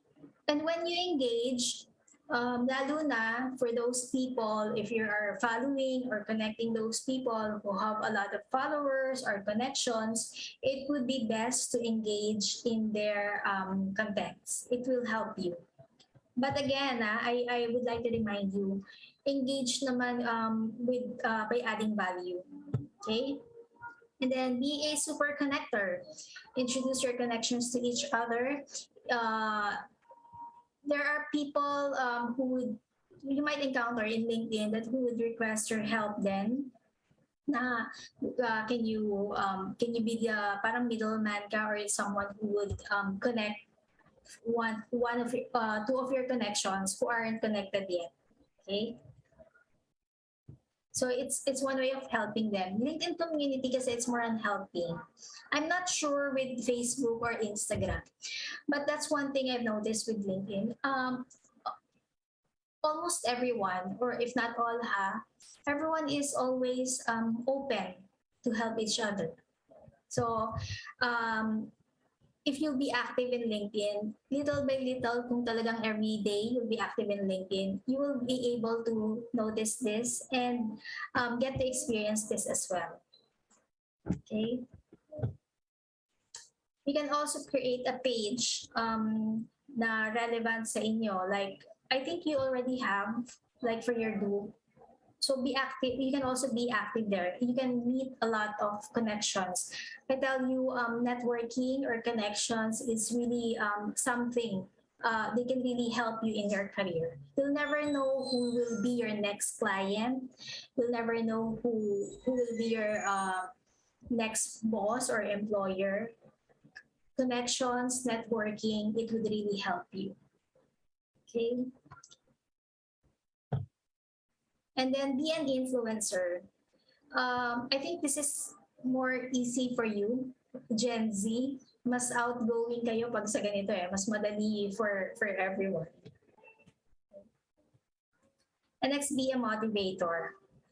Like what I've said earlier, in LinkedIn, we don't have room for negativity. Bihira ka makakita ng mga posts na nagra-rant. Or hindi nga bihira eh. Actually, I've never seen a post na nagra-rant. Wala. If ever they need to speak their heart out, kung meron man something that they'd like to share, they still do it in a very positive way. Ganun sa LinkedIn. No to negativity. So, kayo din, I hope you'll observe that. Now, vulnerability. Again, sabi ko nga, sa LinkedIn, you have to be true. Hindi po pwede na magpapanggap. Because you don't have to. Hindi mo kailangan maging magaling, hindi mo kailangan maging expert, but you just have to be true. Those people who share contents or posts wherein they share their weaknesses or kung ano man what they are going through, they get a lot of engagements. Why? Because people can relate. Nagre-resonate yun dun sa tao. Parang kunwari, nag-share si Eliza na, guys, can you help me? I'm currently looking for a job. I've been out of job for this past few months because of the pandemic, ganyan. You will see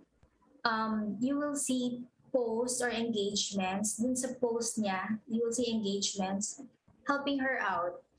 And it's overwhelming yung makikita mong engagement from others. Like they would share, it's either they would share, they would comment, they would react, or they would mention, tag someone whom they know can possibly help the person who, in our example, when I say Eliza, she needs work, they would tag someone that they know in their network na nag-work sa human resources department. Alam nila na may vacancy, yung mga ganon. That's how you leverage on LinkedIn, your connections in LinkedIn. And also, when you show the real you show na your human side. Hindi ka perfecto, hindi ka laging okay, hindi ka laging ganito, and that you also need help. In LinkedIn also, you can, for your connections, or kung hindi mo man connections, as long as it's allowed sa settings ng tao, if he is an expert or someone that you follow, because he's an expert on a certain topic that you are focused on, you can message that person. Kasi madalas they will help you if you have questions. That's what we do. One of my colleagues in BB Consulting, may mga mentor siya, and they haven't met personally. Wala pa yung face-to-face. But they do communicate via LinkedIn sa messages. Because she also writes. So maghihingi siya ng advice, ng ganyan. And they would be more than willing to share their ideas, their knowledge, what they know. And then sometimes they would even refer you to those who can help you. See? Share your journey. Ako, katulad ng ginagawa ko sa inyo ngayon, I'm sharing my journey because I want you guys to use it as an inspiration. Diba? Parang, you may be young. Sabihin, bata pa ako hindi ko naman yan problema pa. I'm still young. I have a lot of time. Yes, but think of it this way, ha? Your time is your treasure. Just to share na lang. Your time is your treasure. So kung treasure mo yan, kayamanan mo yan, gusto mo ba yan i-waste? You're not going to waste that. You'll use it, you maximize it. Use it in ways that would help you grow. Para when you reach a certain age, you will have enough para ma-enjoy mo na yung fruits of your labor. Thank you. I think, I'm not sure if you have questions, pero yeah. Are we opening na the room for questions? Yes po, Miss, for a while po. By the way, please, if you like, you can also connect with me through LinkedIn. And if you kung may maisip pa kayo na questions after this session, feel free to just drop a message. Okay, so thank you so much, Miss Christine. We will have our question and answer portion for a while. So for me, what I got with Miss Christine's talk is that in LinkedIn, you just need to be yourself, be authentic as possible, and just while you're also showing off your capabilities by doing your part, like reaching out, commenting, or even if you're a content writer, right, you can also do it through that way. So it's just amazing that there's LinkedIn where you can do where you can actually establish your brand and value by being just by showing like what you're really doing and such. So yeah, how about you, Ma? What did you got about So we, Miss Christine's how, talk? so we hope na like nag-took notes kayo on the tips and know-hows of Miss Christine. Actually, marami-rami nga yun kanina. And I think I agree on how LinkedIn, there's no room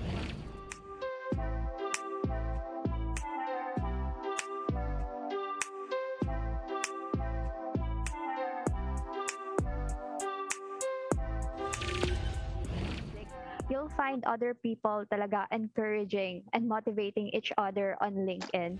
So to be honest, I'm not active in LinkedIn po. So, but I got interested po on content writing. Siguro po if ever I got the courage na to post one on LinkedIn po, well, I'm looking forward to that po. I took note naman po of the useful advices na for the future use po. So yeah, thank you so much again, Miss Christine. I think let's now proceed with the question and answer portion. Therefore, please see our Zoom chat box or comment section for those who are watching from our Facebook live stream. So as we have sent the link of Slido, you can send your questions for Miss Christine. So you can also use the code RSGQNA, which is, yeah, nasa screen. That's all. Yeah, so once again, it's our hashtag RSGQNA, guys. So I see there's already 7 questions. So let's proceed with the first one, Miss Christine. So first one would be any tips on lead generation? I was recently hired as a lead generation specialist and would love to hear from an experienced individual. Tips, dapat nagbigay siya ng name para hindi anonymous. Malay mo mag-refer pa ako sa'yo ng clients. Well, actually, for the lead generation, it's very important that you know what you're selling or what is the product or services of your client. And then your target audience. Because without knowing this, you will never know who are the people you're going to connect with. Sayang lang yung connection request. Because with LinkedIn, right now it's just 100 connection requests per week. Yan yung normal. Minsan, magugulat ka na lang, I don't understand yung LinkedIn algo. Minsan mag-exceed, pero minsan nga kulang pa. Anyway, just to maximize that 100, you have to know who are the people you're going to connect with. Kasi if you're going to connect with the wrong people, aside from wasting the connection request, you will never generate leads because they don't know, they don't need what your client is selling or offering. It also, another tip, it also helps if you know, siguro know something, increase your skills in writing. Kasi sabi nga nila, di ba, it's not just lead generation. You have to generate demand. How do you generate demand? You have to educate your audience. You cannot educate your audience if hindi mo alam muna yung produkto. Pag alam mo naman yung produkto or services, how do you deliver it? In LinkedIn, you will write. Video, pwede din, other resources. But you will still need to strategize. And also kasi content and lead generation, it goes hand in hand. Hindi pwede na yung lead generation specialist and then the content, the one doing the content, they're on both ends. Parang they're pulling the string from both ends. Hindi, they're working hand in hand. Because those people that you connect with while you're doing the lead generation, definitely they will check the profile first. Kung sino man yung client mo, they will check the profile of your client. And if they don't see anything valuable dun sa profile, malabo na i-accept yung connection request unless they will turn the table. Sila naman magbibenta dun sa client. So yun, kung sino ba yung nagtanong nito, maybe use this chance to connect with Miss Christine and message her about it. So yun, thank you po for that one. Next question po, what is the most crucial part of a LinkedIn account or profile? Crucial part, I think everything that's in your profile is crucial kasi it represents you. If you put something that's not true, and a client or a prospect employer reads it, syempre, I would assume if I read your profile, I would assume that everything written there is true. So everything about your profile, I think it's crucial because it makes up your brand and they're connected.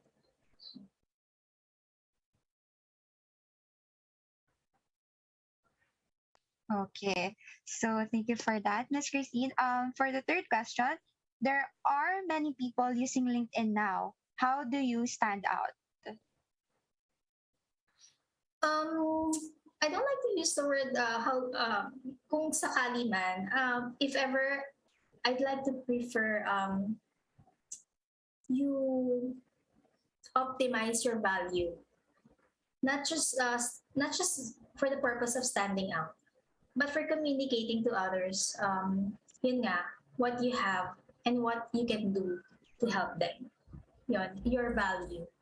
Because like for me, i-connect ko dun sa sagot ko dun sa question earlier. I'm doing lead generation, but I also do, I'm also a content team lead. So with my clients, aside from lead generation, I can also work on the demand generation na I don't know if you've come across articles na sabi nila yun daw yung talagang mas importante, not lead generation but demand generation, because you are educating your audience on what you are offering. So for me, that's my advantage. I don't just do lead generation. I also can strategize on how to educate, how to deliver the value of my clients' services. Thank you po. So next question po is, for you, what do you think are the things a person must showcase the most in his or her LinkedIn profile? Like what I mentioned a while ago, you should showcase number one, your value, and then how can you use that value to help others. Next, through your content, show them how vulnerable you are, that you are also like them, like the others, that they can your experiences they can relate with, they can resonate with, because this will attract people to connect with you or to follow you. And also when you're able to showcase or communicate your value, what you're good at in your profile, in your content, you don't have to chase jobs. Sila mismo yung lalapit sa'yo, sila mismo yung pupunta sa'yo. And that's, so bago ka magtingin sa iba na, oh, yung position na yon, gusto ko yung position na yan, ganyan, iyan yung applyan ko. Work on yourself first. Parang, you make yourself right for a certain position. Kunwari, kung ano man yung gusto mo, if you want to be a writer, practice writing, do a lot of reading. You help yourself. You have to help yourself grow. And to invest in learning. Lahat yan. Invest kasi there are times that you have to spend on it. Yes. Pero if ever you're not ready for that, there are a lot of free webinars or consultations they offer in LinkedIn. You just have to find the right people. Then maximize on that. Gamitin nyo yun kasi you will learn a lot from them. Okay, so thank you po. For the next questions, do you have any tips for starters who does not have a specific path? Mahaba-haba yan. Pero yes, just to share with you, I only found where I should be just this year. So I'm already 43 now. 43 na ako, and yet this year lang ako masasabi ko sa sarili ko na, ay, ito pala ako, dito pala yung gusto ko. So in your own time, you will find it. And it's not, it's not wrong that you try on other things while you are looking for your right path, the path that is specially made for you. Kasi everything that you experience, everything that you go through, ito kasi I'm a firm believer of this. Everything that you go through, everything that you experience, everyone that you meet has a reason. And you may not know it now or in your habang pinagdadaanan mo, hindi. But nag-message na si lead generation. Okay, but anyway, lahat ng pinagdadaanan mo, you will use it. Ako, lahat ng pinagdaanan ko when I was in the corporate world, every person that I met, my clients before, gave me a particular knowledge o kaya skills na natutunan ko na na-apply ko ngayon. Para ngayon, when I do lead generation, ang dami, iba-ibang clients, iba-ibang products. Pero apply ko, hindi, when I was in the bank, this is how this particular industry works. This is how they work, this is what they need.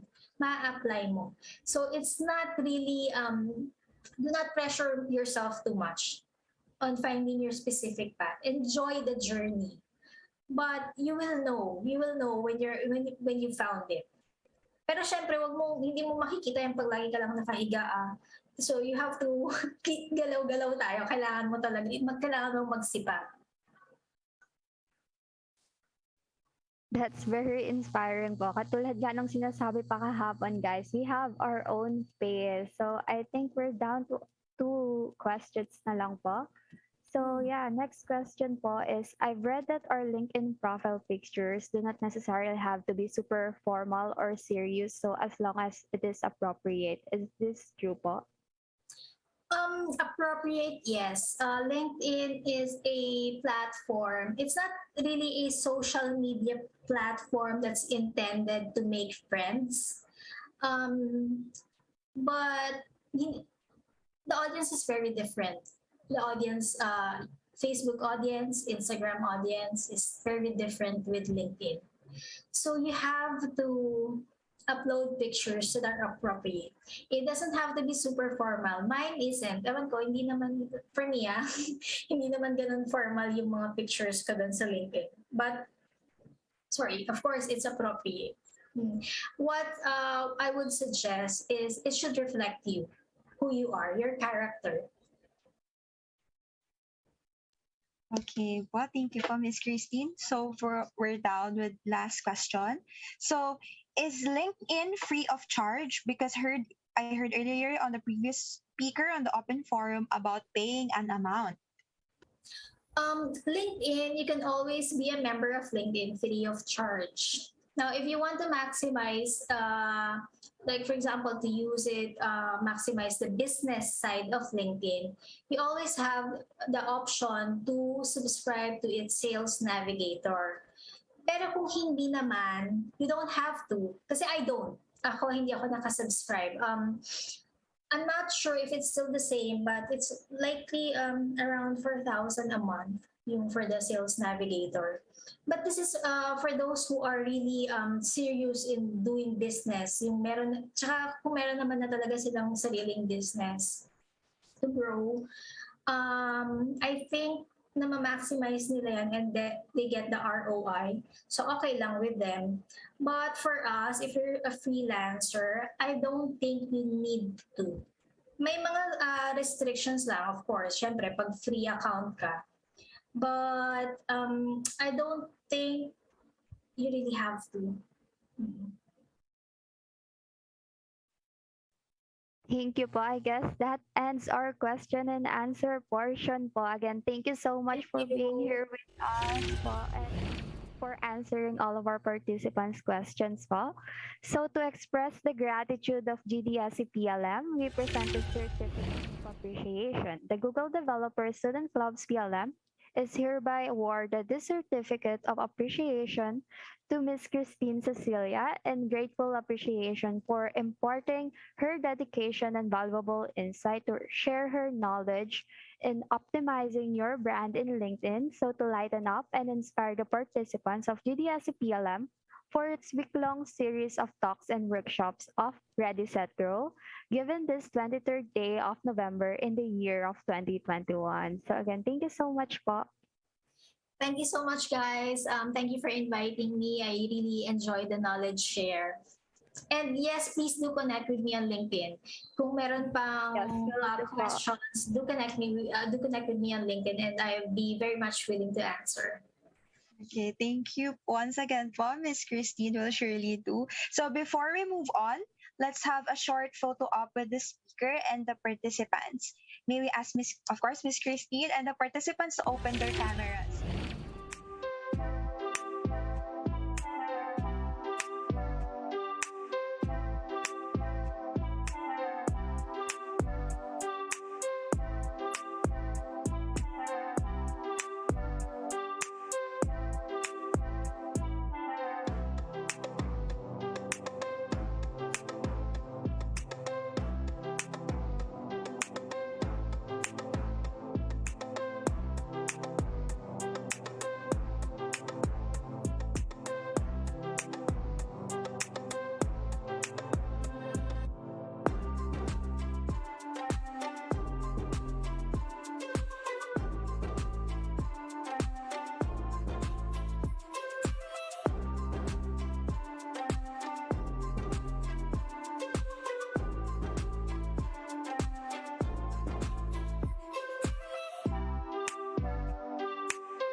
Wow, time surely flies so fast when you're having fun and learning a lot.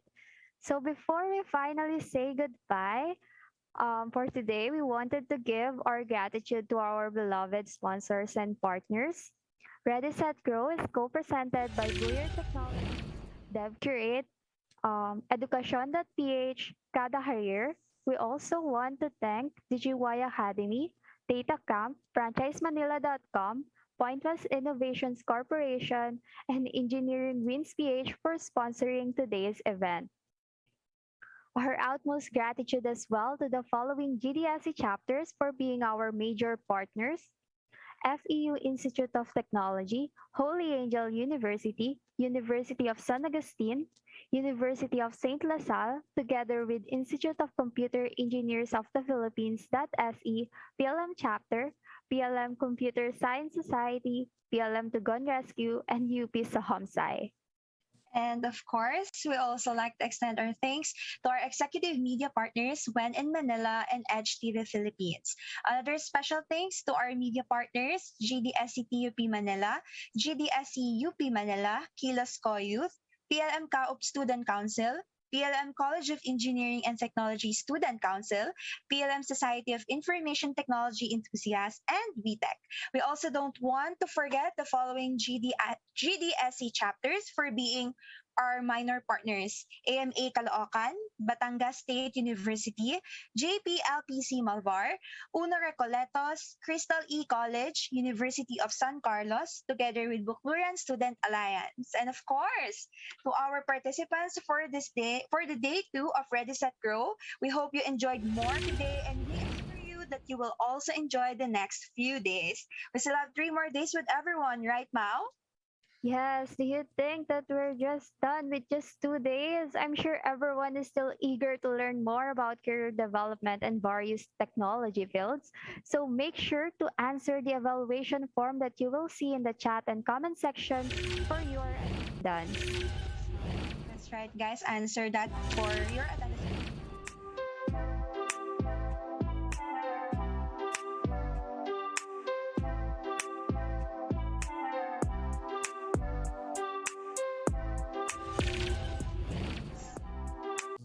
So don't forget to click that like and follow button to be updated about GDSC PLM's events and announcements. So thank you again, everyone, for spending your valuable time with us. I am Grace Kaulagan, once again, the GDSC PLM's Chief Operations Officer. And I am Maureen Katura, GDSC PLM Lead Auditor. And this is Ready, Set, Grow, Day 2. Thank you so much again, everyone, and make sure to rest and enjoy the rest of the day. Bye, guys. I really enjoyed my day today. I hope Sana kayo rin. Yes. Yes, thank you Bye-bye. everyone. See you ulit bukas. Pero hindi na pala ako bukas si Rest well. MC. Yeah. Yeah. Bye, guys. Yes. Thank you.